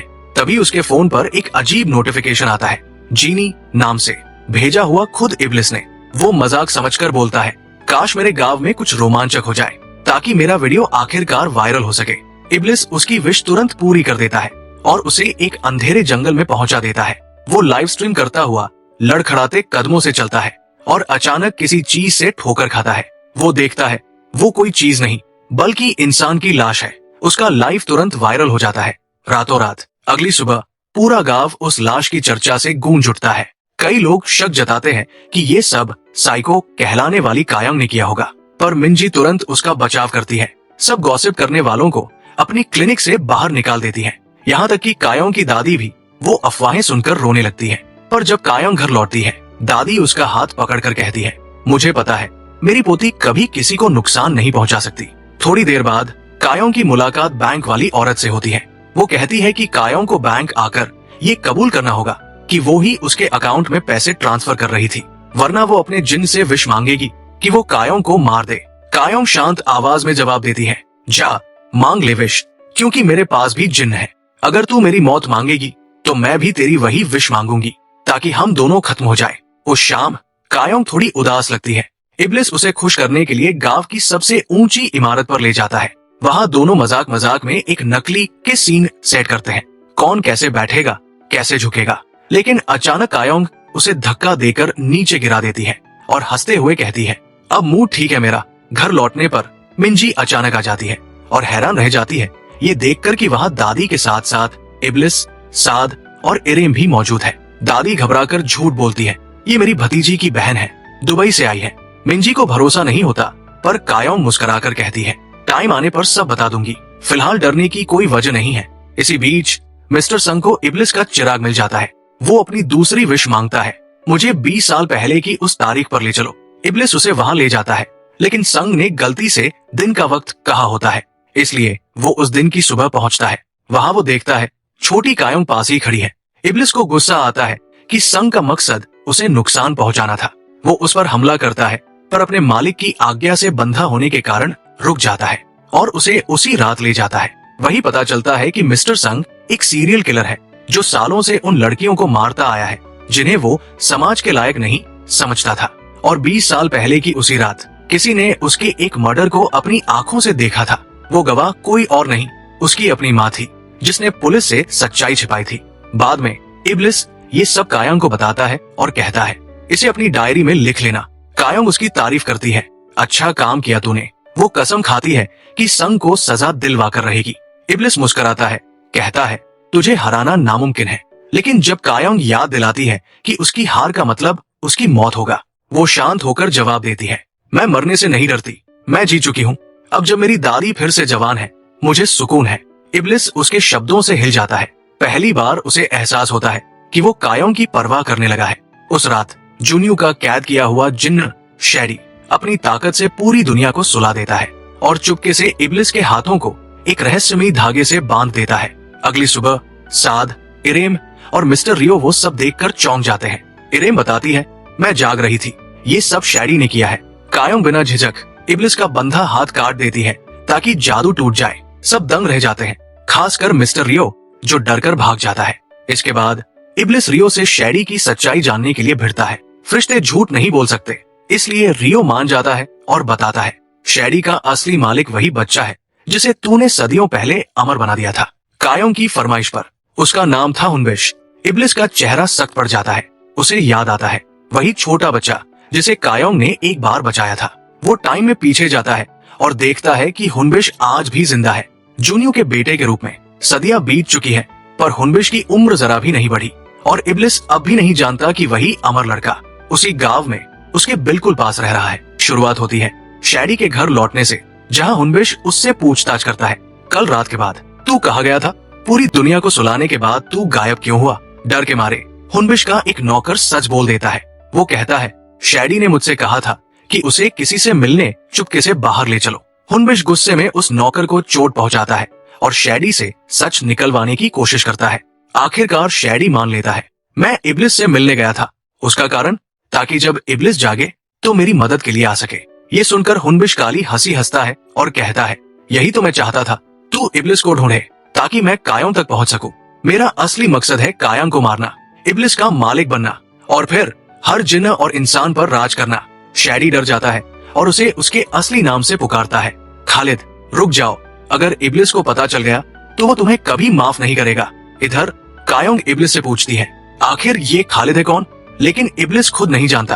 कायोंग को ये नाम अपने सपनों से याद है, जहाँ वो बार बार एक बच्चे को देखती है जो कालीन बुन रहा होता है और वो बच्चा है खालिद। वो कुछ आजमाने का फैसला करती है। वो फिर से वही रहस्यमयी धागा इब्लिस के हाथ में बांध देती है। पहले जो धागा सफेद था अब खून से काला हो चुका है और इसी से उसे पता चलता है कि वो धागा सिर्फ किसी जिन्न को बांध सकता है और उसे तोड़ने की ताकत सिर्फ उसी में है, किसी आम इंसान में नहीं। उधर जुनियो अब भी सहमा हुआ है क्योंकि उसने हुनबिश का असली रूप देख लिया था। वो उल्टियां करता रहता है जैसे कुछ अंदर से हिला गया हो। हुनबिश का नौकर बताता है, हम सब अनाथ हैं जिन्हें उसने पाला है पिता की तरह, इसलिए हम उसकी हर बात मानते हैं और अब तुझे भी माननी होगी। जो भी उसके माता पिता बनने की कोशिश करता है आखिर में उसी के कब्जे में चला जाता है। गांव में दादी और मिंजी एक कॉफी शॉप में मिलती हैं। मिंजी प्यार से पूछती है, क्या कायोंग के घर में कुछ गलत चल रहा है? दादी मना कर देती है और मिंजी उन पर यकीन कर लेती है। दोनों साथ कॉफी पीती है और धीरे धीरे मिंजी को दादी के लिए भावनाएं होने लगती है। उसे पता ही नहीं कि वो कायोंग की असली दादी है, कोई मेहमान नहीं। फिर कायोंग मिस्टर संग से मिलने जाती है और उसे उसकी कार की हेडलाइट से मिला एक सुनहरा बाल दिखाती है। शांत लहजे में कहती है, मुझे पता है जंगल में मिली लाश और वो गुमशुदा लड़की, दोनों का जिम्मेदार तुम हो क्योंकि तुम एक सीरियल किलर हो। मिस्टर संग घबराता है और पूछता है, क्या तुम किसी के साथ आए हो? कायोंग इब्लिस का जिक्र नहीं करती बल्कि मुस्कुराकर कहती है, तुम बहुत दिलचस्प आदमी हो, हमारे बीच एक समानता है, हम दोनों साइकोपैथ हैं। फर्क बस इतना है कि अगर मैं किसी को मारूं तो सबूत कभी नहीं छोड़ती। उसकी बातों में फंसकर मिस्टर संग एक सौदा पेश करता है, अगर मैं अपने सारे सबूत मिटा दूं तो अगला मर्डर करने में तू मेरी मदद करेगी। बाद में जब कायोंग घर लौटती है, इब्लिस नाराज होकर पूछता है, तूने उसे पुलिस के हवाले क्यों नहीं किया? कायोंग समझाती है, अगर उसे गिरफ्तार करवाऊंगी तो वो अपनी आखिरी विश से भाग जाएगा, इसलिए मैं उसे खुद अपनी आखिरी विश इस्तेमाल करने दूंगी। वो टाइम में पीछे जाएगा और उसी वक्त तू भी वहां जाकर मेरी डायरी देगा ताकि मैं मर्डर को रोक सकूं उससे पहले कि वो हो। इब्लिस उसकी प्लानिंग देखकर हैरान रह जाता है, तेरी चाल तो गजब की है। लेकिन तभी कायोंग पूछती है, तूने ये क्यों छिपाया कि तू मेरी मौत के 20 साल बाद चिराग में कैद हुआ था? मतलब तुझे मेरी वजह से सजा नहीं मिली? इब्लिस चुप हो जाता है, धीरे से कहता है, मुझे कुछ याद नहीं, वो 20 साल कहाँ थे मैं खुद नहीं जानता। उसी वक्त साद आता है। वो बताता है कि इब्लिस के खून से उसने हुनबिश की लोकेशन पता कर ली है, वो दुबई में है। सच जानने के लिए इब्लिस कायोंग को साथ लेकर वहां जाने का फैसला करता है और दादी व मिंजी को भी साथ ले जाता है उनकी सुरक्षा के लिए। एयरपोर्ट पर मिंजी की मुलाकात उसकी पुरानी गर्लफ्रेंड से हो जाती है। एक पल को उसका दिल भर आता है। दुबई पहुंचकर इब्लिस और कायोंग एक जिन से मिलते हैं जिसका नाम है जिन्निया। वो बताती है कि वो इब्लिस की प्रेमिका थी, क्राइस्ट से भी सदियों पहले। कायोंग हैरान रह जाती है जब जिन्निया उसे पहचान लेती है।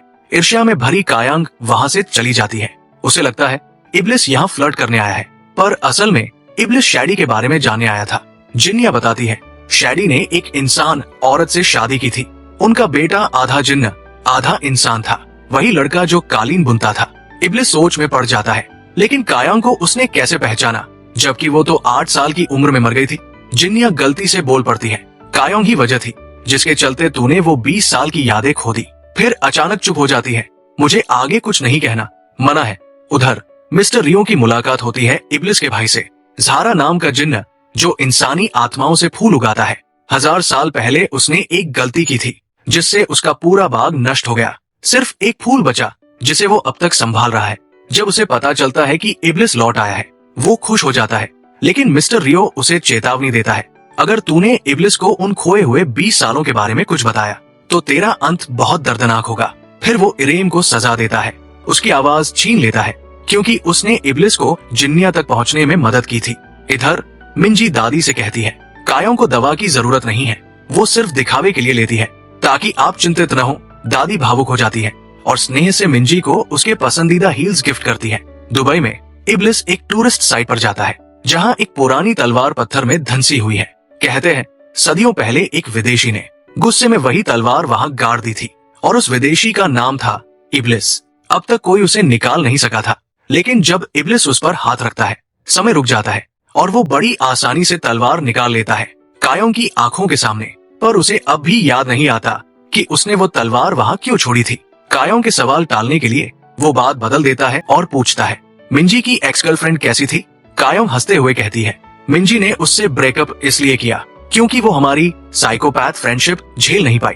अगले दिन कायों दादी को चुपके से उनकी बेटी यानी कायों की माँ से मिलवाने ले जाती है। दूर से उसे देखकर दादी की आंखों से आंसू बहने लगते हैं।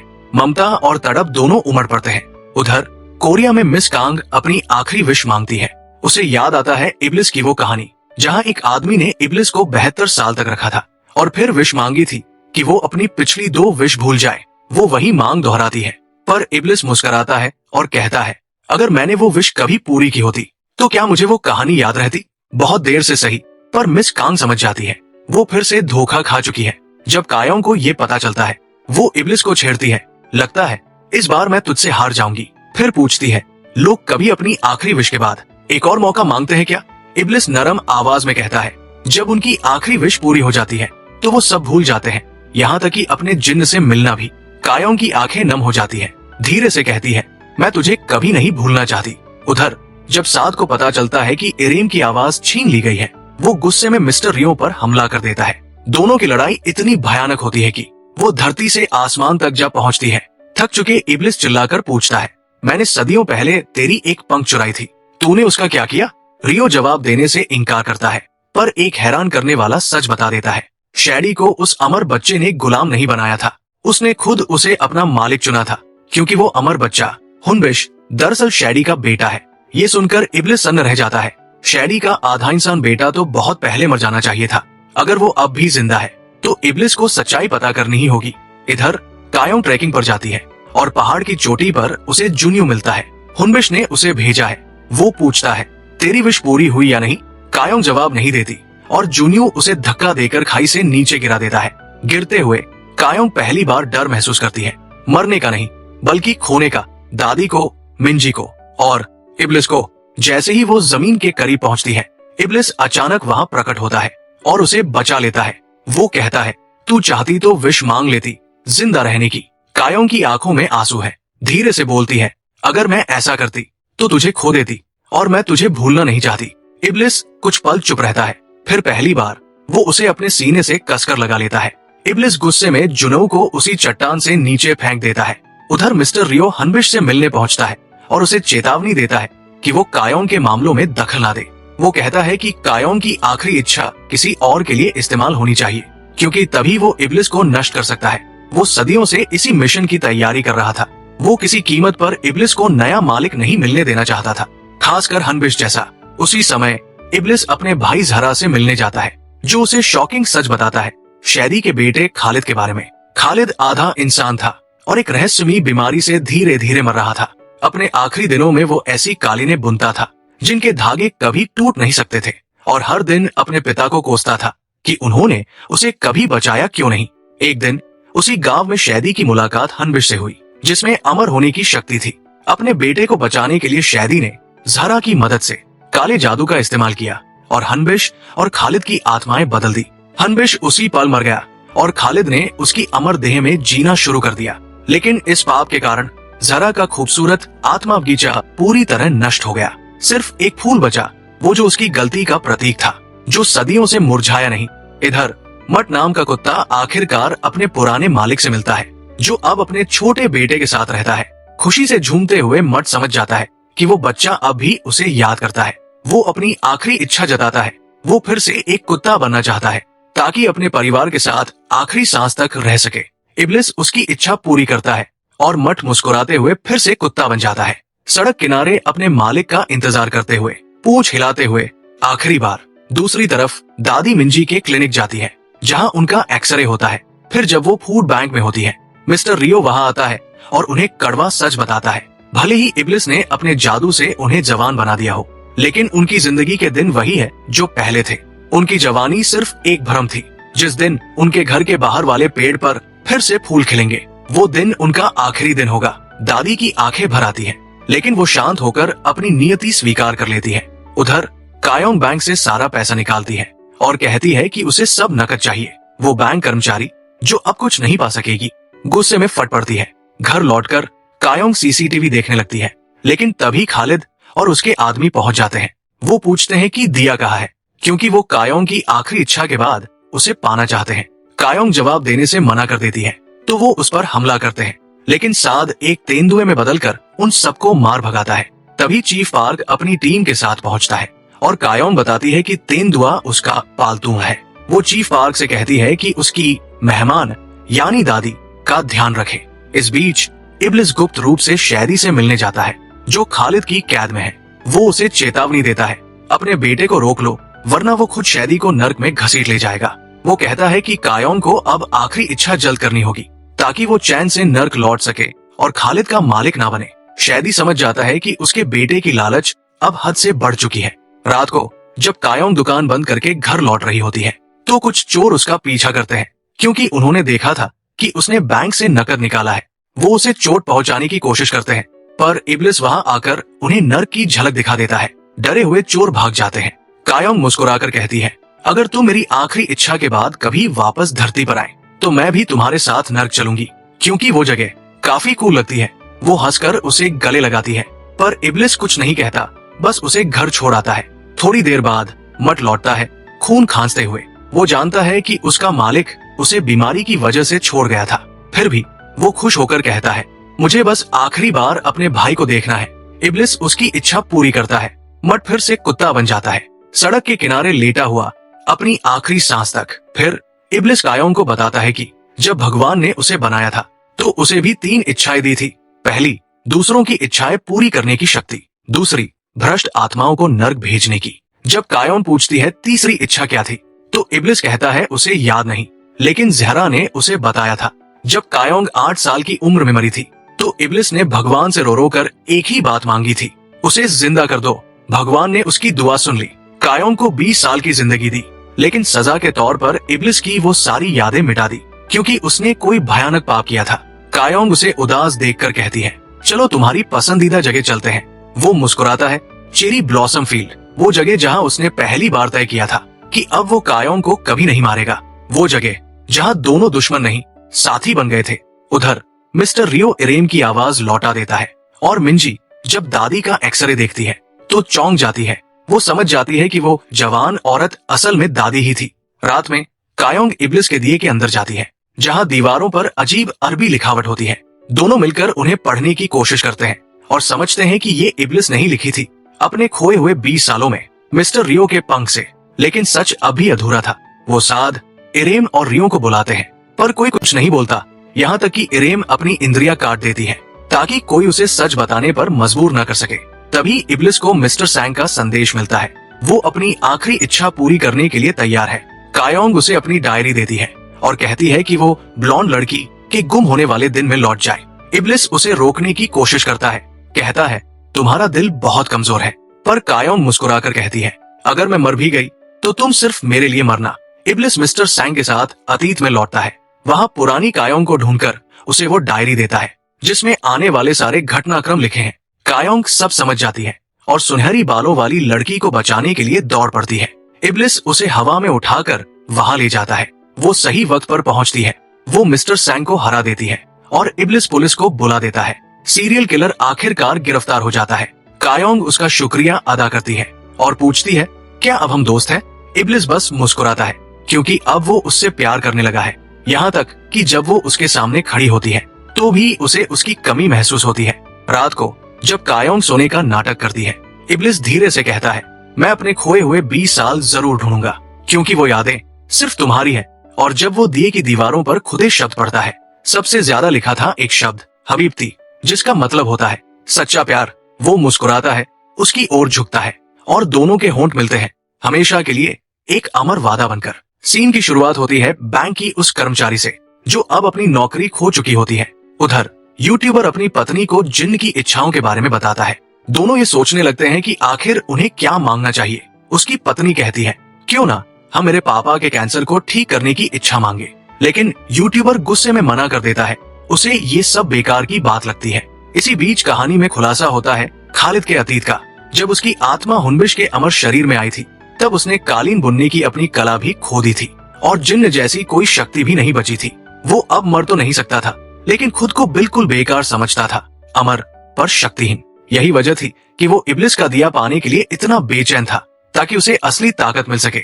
दूसरी ओर इब्लिस मिस्टर रयो से मिलता है और पूछता है कि कयोंग के पास जिंदगी के कितने दिन बचे हैं। वो डरा हुआ है, उसे डर है कि कहीं कयोंग की मौत फिर से उसके अंदर वही पुराना गुस्सा न जगा दे, वही गुस्सा जिसने पहले एक पूरे शहर को तबाह कर दिया था। पर मिस्टर रयो कुछ नहीं बताता। इसके बजाय इब्लिस आयरेम को एक गुप्त मिशन सौंपता है। उधर दादी बहुत प्यार से कयोंग और इब्लिस के लिए लंच तैयार करती है। वो चाहती है कि उनके बचे हुए दिन कुछ अच्छे यादों में बदल जाए। लंच के दौरान इब्लिस और कयोंग चिकन लेग पीस के लिए मस्ती में झगड़ते हैं और दादी मुस्कुराती है। वो साफ देख सकती है कि दोनों के बीच गहरा रिश्ता बन चुका है, एक ऐसा बंधन जो कभी टूट नहीं सकता। बाद में इब्लिस अपना दिया एक चाय की केतली में बदल देता है और कयोंग को देता है। वो कहता है, इसे हमेशा अपने पास रखना, तुम्हारी आखिरी इच्छा सिर्फ तुम्हारे हाथों में रहनी चाहिए, यही हमें खालिद से बचाएगी। उसे डर है कि कहीं खालिद फिर से उसे अपनी जादुई डोरियों में न बांध ले, जिससे वो बेबस हो जाएगा। इब्लिस कहता है, अगर ऐसा हुआ तो अपनी आखिरी इच्छा खुद को बचाने के लिए इस्तेमाल करना। लेकिन कयोंग साफ मना कर देती है। वो कहती है, मैं इसे तुम्हें बचाने के लिए इस्तेमाल करूंगी। दूसरी ओर यूट्यूबर अपनी बढ़ती फॉलोइंग देखकर बहुत खुश होता है, लेकिन उसकी पत्नी अब उसकी स्वार्थी हरकतों से तंग आ चुकी है। वो तलाक मांगती है और कहती है कि उसे जिन्न की एक इच्छा अपने पिता को बचाने के लिए चाहिए। यूट्यूबर गुस्से में चला जाता है, जबकि उसकी पत्नी उसका पूरा चैनल डिलीट कर देती है। वो कहती है, अगर इच्छाएं तुम्हारी हैं, तो चैनल मेरा है।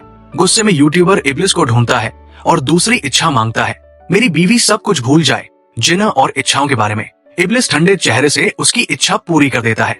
गांव में मिंजी दादी के पुराने घर जाती है, जहां रिश्तेदार बताते हैं कि जो जवान औरत उसे अक्सर दिखती है, वो दरअसल दादी ही है, जिनकी जादुई शक्ति से युवा बनी हुई। मिंजी का दिल टूट जाता है।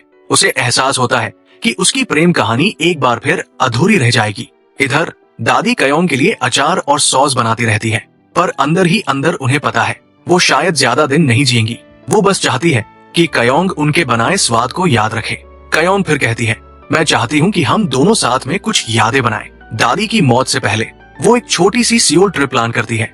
ये सुनकर इब्लिस को अपना पुराना दोस्त सांगह्योक याद आता है, जिसके साथ वो वीडियो गेम खेला करता था। वो भी सोचता है कि उसे आखिरी बार मिलाए। सियोल में कयोंग दादी को शॉपिंग चलने के लिए कहती है, लेकिन दादी मना कर देती है और उसे फोटो बूथ ले जाती है।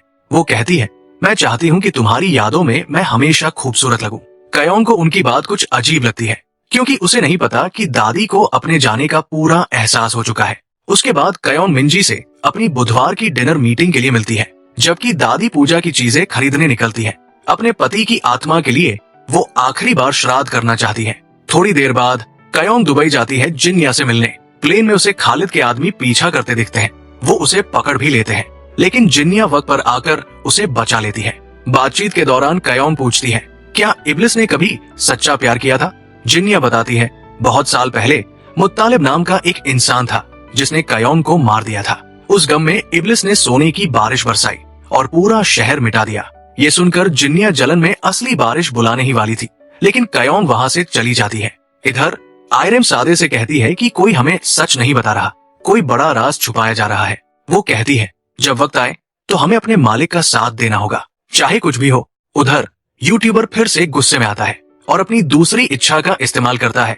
वो चाहता है कि उसकी पत्नी सब कुछ भूल जाए, जिन, इच्छाएं, सब कुछ। इब्लिस उसे ठंडे मन से पूरा करता है, लेकिन उसके चेहरे पर निराशा साफ झलकती है। इसके बाद इब्लिस दुबई पहुंचता है कयोंग से मिलने। जैसे ही वो उसे देखता है, वो बिना कुछ कहे उसे कसकर गले लगा लेता है। कयोन मुस्कुराते हुए कहती है, शायद ये हक तुम्हें कुछ याद दिला दे। और तभी इब्लिस को एक याद लौट आती है। वो देखता है कि उसके पिछले जन्म में कयोन कह रही थी, मुत्तालिब मेरा नया मालिक है। आज वो अपनी आखिरी इच्छा मांगने वाला है। उस इच्छा के बाद वो दोनों अरब छोड़कर गोरेओ जाने वाले थे, नई जिंदगी शुरू करने के लिए। लेकिन कुछ ऐसा हुआ जिसने इब्लिस के अंदर का तूफान फोड़ दिया और पूरा शहर राख बन गया। वो अब भी सब याद नहीं कर पाता, पर उस दर्द को भूल नहीं सकता। उस शाम दोनों साथ में डिनर पर जाते हैं, लेकिन जिन्निया जलन में अचानक एक तेज बारिश करवा देती है और उनका डेट बिगाड़ देती है। दोनों हंसते हुए किसी शेल्टर में छिपते हैं। इब्लिस उसे सूखे कपड़े देता है और हैरान रह जाता है। कयोन बिल्कुल अपने पिछले जन्म वाली शक्ल में लग रही थी। दोनों डिनर करते हैं, डांस करते हैं और कयोंग आखिरकार कबूल करती है, मैं तुमसे उसी रात प्यार करने लगी थी जिस रात तुम मेरे होटल रूम में लौटे थे। वही गांव में दादी की दोस्त को शक होता है कि कुछ तो अजीब है। वो देखती है कि दादी वही खाना बना रही है जो वो पहले बनाया करती थी और उनके हाथ पर वही तिल भी है। सच का एहसास होते ही वो डर कर भाग जाती है। उसे लगता है कि ये कोई काला जादू है। दादी उसके पीछे भागती है, कहती है, कृपया किसी को मत बताना। उसी वक्त खालिद के लोग जो दादी के घर पर नजर रखे हुए थे सारी सच्चाई जान लेते हैं और प्लान बनाते हैं कि दादी को अगवा कर लिया जाए ताकि कयोंग मजबूर होकर अपनी आखिरी इच्छा इस्तेमाल करे। और ठीक उसी पल इब्लिस को एक और विजन आता है। वो देखता है कि उसके सामने खुद खालिद खड़ा है और दूसरी तरफ बैठा है 1000 साल पुराना उसका ही रूप, उसी अग्नि जैसी आंखों के साथ। इब्लिस को अब तक लैंप में कैद नहीं किया गया था। कायों की मौत को 20 साल बीत चुके थे और इब्लिस अब अरब में आजादी से रह रहा था। उसे इस बात का सुकून था कि उसे अपने किए की कोई सजा नहीं मिली। वो मान चुका था कि 8 साल की उम्र में कयोंग ने जो मरते वक्त श्राप दिया था वो बस एक झूठ था। एक दिन जब वो बाजार की गलियों में घूम रहा था, अचानक उसे एक जानी पहचानी खुशबू महसूस हुई, कयोंग की। हैरान होकर वो उस खुशबू के पीछे जाता है और देखता है कयोंग जिंदा है। अब वो बड़ी हो चुकी है, लेकिन उसके चेहरे पर जंगली कुत्तों के काटने के निशान हैं।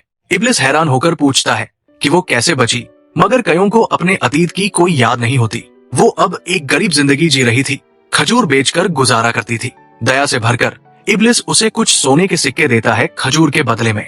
कयोंग शुक्रिया कहकर सिक्के रख लेती है। उसे ये नहीं पता होता कि सामने वाला कौन है। उस पल के बाद इब्लिस छिपकर उसकी देखभाल करने लगता है। कयोंग की जिंदगी मुश्किलों से भरी थी, फिर भी वो नेक दिल थी। वो हमेशा दूसरों की मदद करती, बिना किसी लालच के।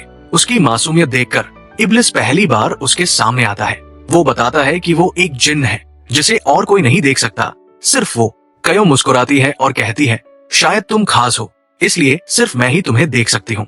अगले दिन कयोंग ऊंट खरीदने जाती है ताकि अपने वतन गोरियो लौट सके, लेकिन ऊंट बेचने वाला उसे धोखा देता है, उसका सोना लूट लेता है और उसे बेरमी से पीटता है। ये देखकर इब्लिस का गुस्सा फूट पड़ता है। वो उस आदमी के सीने में हाथ डालता है और उसका दिल निकालकर बाहर फेंक देता है ताकि सोने के सिक्के वापस मिल सके। बाजार में लोग डरकर चिल्लाने लगते हैं, सब उसे शैतान कहने लगते हैं। कयोंग भी डरी हुई वहाँ से भाग जाती है। कुछ समय बाद इब्लिस फिर उससे मिलने आता है। वो माफी मांगता है और कहता है कि वो खुद उसे गोरियों तक छोड़ आएगा। थोड़ी झिझक के बाद कयोंग राजी हो जाती है। इब्लिस पूछता है, क्या तुम्हें उन लोगों से नफरत नहीं जिन्होंने तुम्हें दर्द दिया? कयोंग धीरे से मुस्कुराती है और कहती है, जब मैं अपने जख्म देखती हूँ तो बस शुक्रगुजार होती हूँ कि जिंदा हूँ। शायद खुदा ने मुझे किसी मकसद से बचाया है, बस यही काफी है। उसकी ये बातें सुनकर इब्लिस के दिल में पहली बार गिल्ट जागता है। उसे एहसास होता है कि वही उसकी तकलीफ की असली वजह था। कुछ दिन बाद कयोंग खालिद के पास दवा लेकर जाती है और उसी पल पहली बार खालिद इब्लिस को देख पाता है। वो उससे सौदा करने की कोशिश करता है, कहता है कि अगर वो उसे जिन्न बांधने वाली डोरी दे दे तो वो उसे ठीक कर देगा, लेकिन इब्लिस मना कर देता है। वो कहता है, तुम्हारा आधा इंसानी रूप ही तुम्हारी सजा है। रात में इब्लिस देखता है कि कयोंग मोमबत्ती की रोशनी में कपड़ा सी रही है, वो ड्रेस जो वो गोरियों पहुंचकर पहनना चाहती है। इब्लिस उसे अपने लैंप के अंदर ले जाता है। अंदर की दीवारें रोशनी से चमक रही होती हैं। वो पूछता है, तुम्हें गोरियों वापस क्यों जाना है? कयोंग मुस्कुराकर बताती है, वहाँ चेरी ब्लॉसम्स है, मेरी सबसे पसंदीदा जगह। मैं उन्हें फिर से देखना चाहती हूँ। और यही वजह थी कि आज भी वर्तमान में इब्लिस को चेरी ब्लॉसम से इतना प्यार है। वो उसे आसमान के सितारे दिखाता है और कयोंग की एक ही ख्वाहिश होती है, घर जाना। अब तक इब्लिस पूरी तरह उससे मोहब्बत करने लगा था। वो मिस्टर रियो का पंख भी तोड़ देता है क्योंकि अब वो अपनी ड्यूटी पूरी करने के बजाय सारा वक्त लैंप के अंदर कयोंग के बारे में लिखने में बिताने लगा था। आखिरकार इब्लिस तय करता है कि वो कयोंग को लेकर गोरियो जाएगा, लेकिन जाने से पहले कोई उसका लैंप ढूंढ लेता है और उसका नया मालिक बन जाता है। इब्लिस जब देखता है कि वो कौन है तो दंग रह जाता है। वो मुत्तालिब था, वही आदमी जिसने 20 साल पहले कयोंग और बाकी बच्चों की तस्करी की थी। मुत्तालिब इतने सालों से रेगिस्तान में भटक रहा था, सिर्फ इसलिए कि उसे लैंप मिल जाए ताकि वो इब्लिस को गुलाम बना सके और बदला ले सके।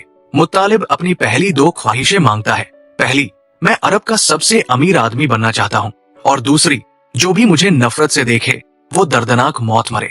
इन दोनों ख्वाहिशों से चारों तरफ तबाही मच जाती है, लोग मरने लगते हैं, सब इब्लिस की ताकत से। एक दिन मुत्तालिब बाजार में कयोंग को देखता है। वो पहचान जाता है कि ये वही लड़की है जिसे उसने कभी बेचा था। वो उसे सोना फेंक कर कहता है, मेरे साथ चलो, लेकिन कयोंग इनकार करती है, कहती है, मैं अपनी मेहनत से कमाती हूँ और जल्द ही घर लौट जाऊंगी। उसकी बात से मुत्तालिब का अहंकार टूट जाता है। वो तय करता है कि उसकी आखिरी ख्वाहिश यही होगी, कयोंग हमेशा उसकी गुलाम बन जाए। इधर इब्लिस कयोंग के साथ जाने की तैयारी कर रहा था, खुश और बेखबर आने वाली तबाही से। तभी मुत्तालिब उसे बुलाता है और अपनी तीसरी ख्वाहिश बोलता है, मैं एक ऐसी औरत को हमेशा देखता रहना चाहता हूँ जो जिंदगी भर मेरी नजरों के सामने रहे। इब्लिस बिना समझे ये ख्वाहिश पूरी कर देता है। कुछ ही पलों बाद कयोंग उसे ढूंढते हुए वहां पहुंचती है। मुत्तालिब उसकी तरफ इशारा करता है और कहता है, वो ही है। इब्लिस सन्न रह जाता है। वो समझता है कि उसने क्या गलती कर दी है। वो कयोंग को बचाने की कोशिश करता है, लेकिन तभी खालिद अब हनविश के शरीर में जिन बांधने वाली डोरी से उसके पैर बांध देता है। कयोंग उसे पहचानती है और मदद की गुहार लगाती है, मगर खालिद धोखा देता है। वो मुत्तालिब से कहता है, कयोंग इब्लिस से प्यार करती है, वो कभी तुम्हारी गुलाम नहीं बनेगी।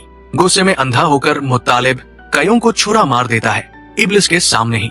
इब्लिस बेबस होकर गांव वालों से चिल्ला चिल्ला कर कहता है, कोई मेरा मालिक बनो, मैं अपनी पहली ख्वाहिश से कयोंग को बचा लूंगा, तुम्हें बाकी 2 ख्वाहिशें दे दूंगा।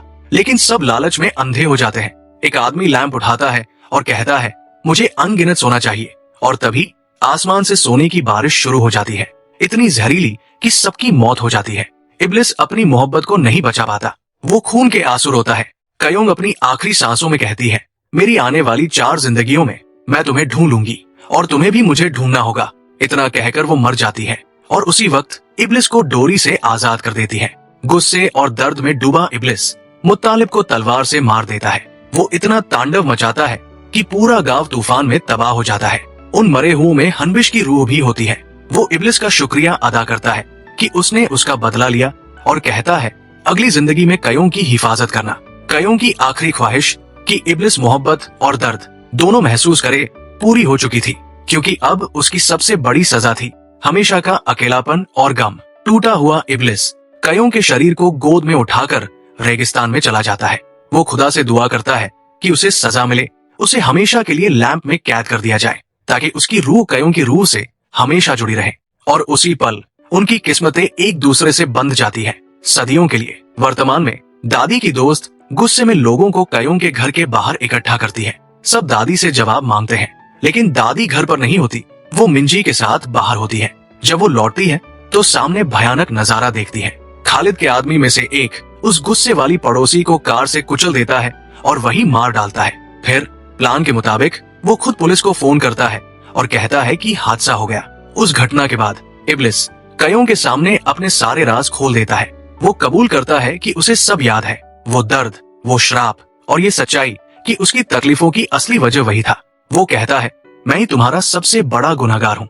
लेकिन कयोंग हमेशा की तरह शांत और दयालु मुस्कुराकर कहती है, अब खुद को दोष मत दो, वो हमारा अतीत था, अब हमें अपने वर्तमान पर ध्यान देना है और अपने भविष्य की रक्षा करनी है। उधर उस यूट्यूबर की पत्नी जिसने अपनी सारी ख्वाहिशें भुला दी थी, अब अपने चैनल का पासवर्ड भी याद नहीं रख पाती। पासवर्ड था 1 wish is mine। वो पूरा दिन लगाती है, शादी की तारीख, अपने पति का जन्मदिन, सब ट्राई करती है, लेकिन कुछ काम नहीं करता। इसी कोशिश के दौरान उसका पति एक बात समझता है, वो पासवर्ड उनके रिश्ते से जुड़ा था। उससे पता चलता है कि उसकी पत्नी ने हमेशा सब कुछ उनके प्यार के इर्द गिर्द रखा था। ये देखकर उसका दिल पिघल जाता है और आखिरकार उसे समझ आता है कि उसे अपनी आखिरी ख्वाहिश किस चीज के लिए इस्तेमाल करनी चाहिए। इधर इब्लिस और कयोंग मिंजी की क्लिनिक पहुंचते हैं, जहां दादी छिपी हुई होती है। कयोंग सबको एक सुरक्षित जगह ले जाती है, इब्लिस के लैंप के अंदर। वो कहती है, तुम सब यही रहो, मैं और इब्लिस जाकर खालिद का सामना करेंगे। उसी वक्त एक और जगह पर मट के माँ बाप अपने बेटे की बातें सुन रहे होते हैं। मट कहता है, मेरे कुत्ते ने बताया कि मेरा खिलौना कहाँ है। पहले वो लोग हंसते हैं, लेकिन धीरे धीरे उस पर यकीन करने लगते हैं।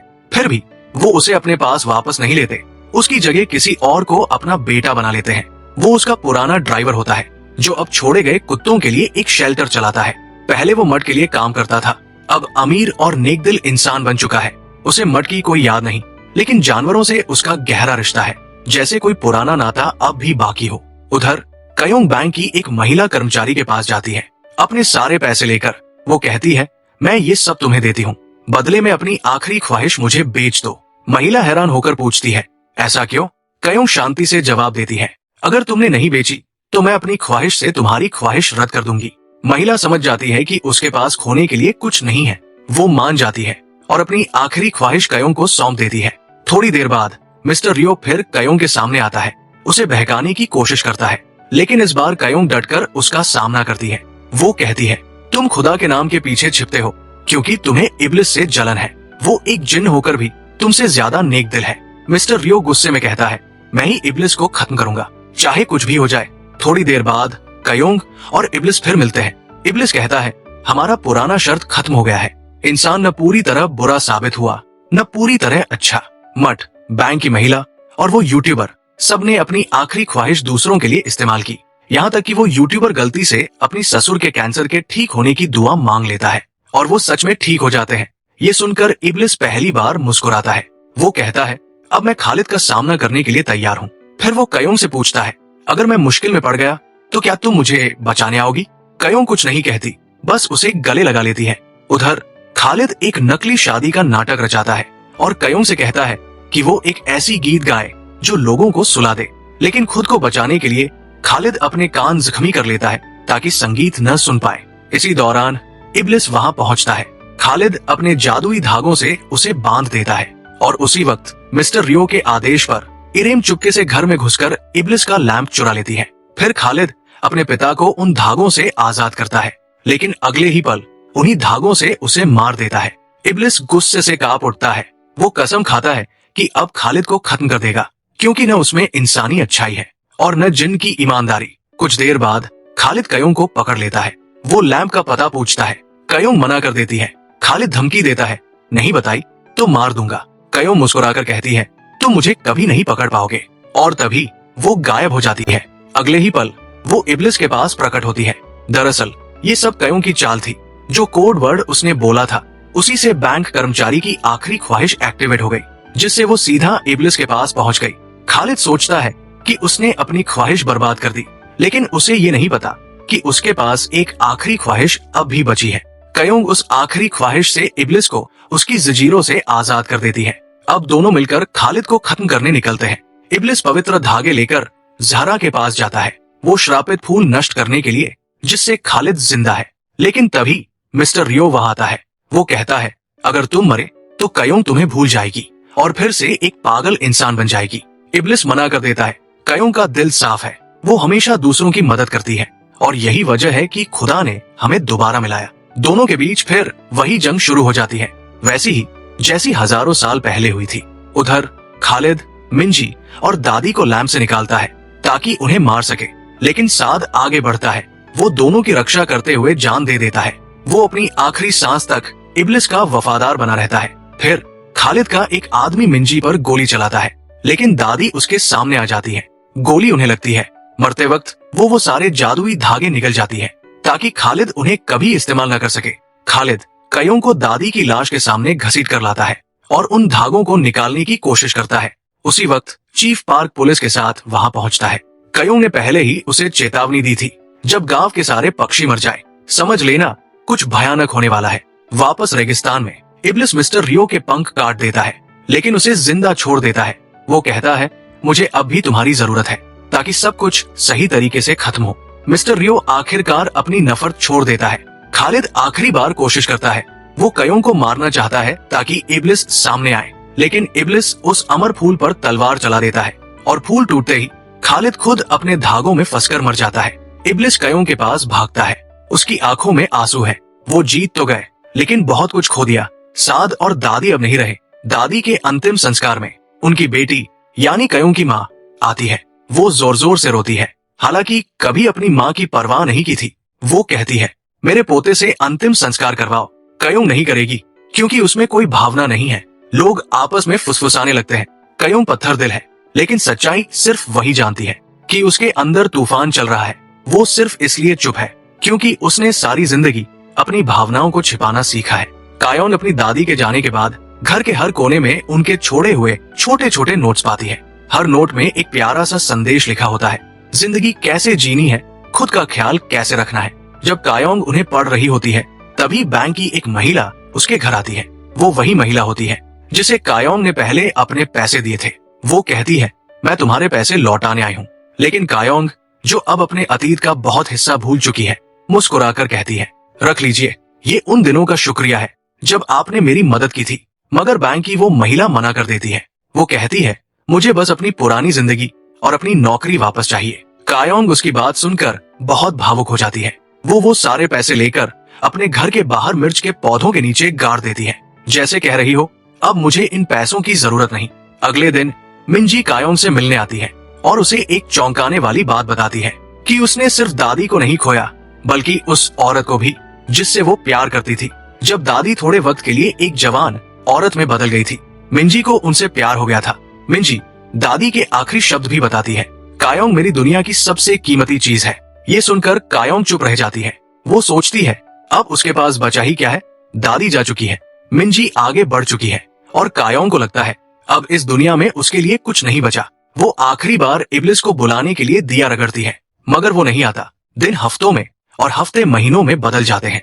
आखिरकार कायोंग खुद दुबई के रेगिस्तान तक पहुंच जाती है, बस इब्लिस को ढूंढने के लिए। जब इब्लिस को एहसास होता है कि कायोंग उसे ढूंढते ढूंढते मर जाएगी, तो वो मजबूर होकर सामने आता है।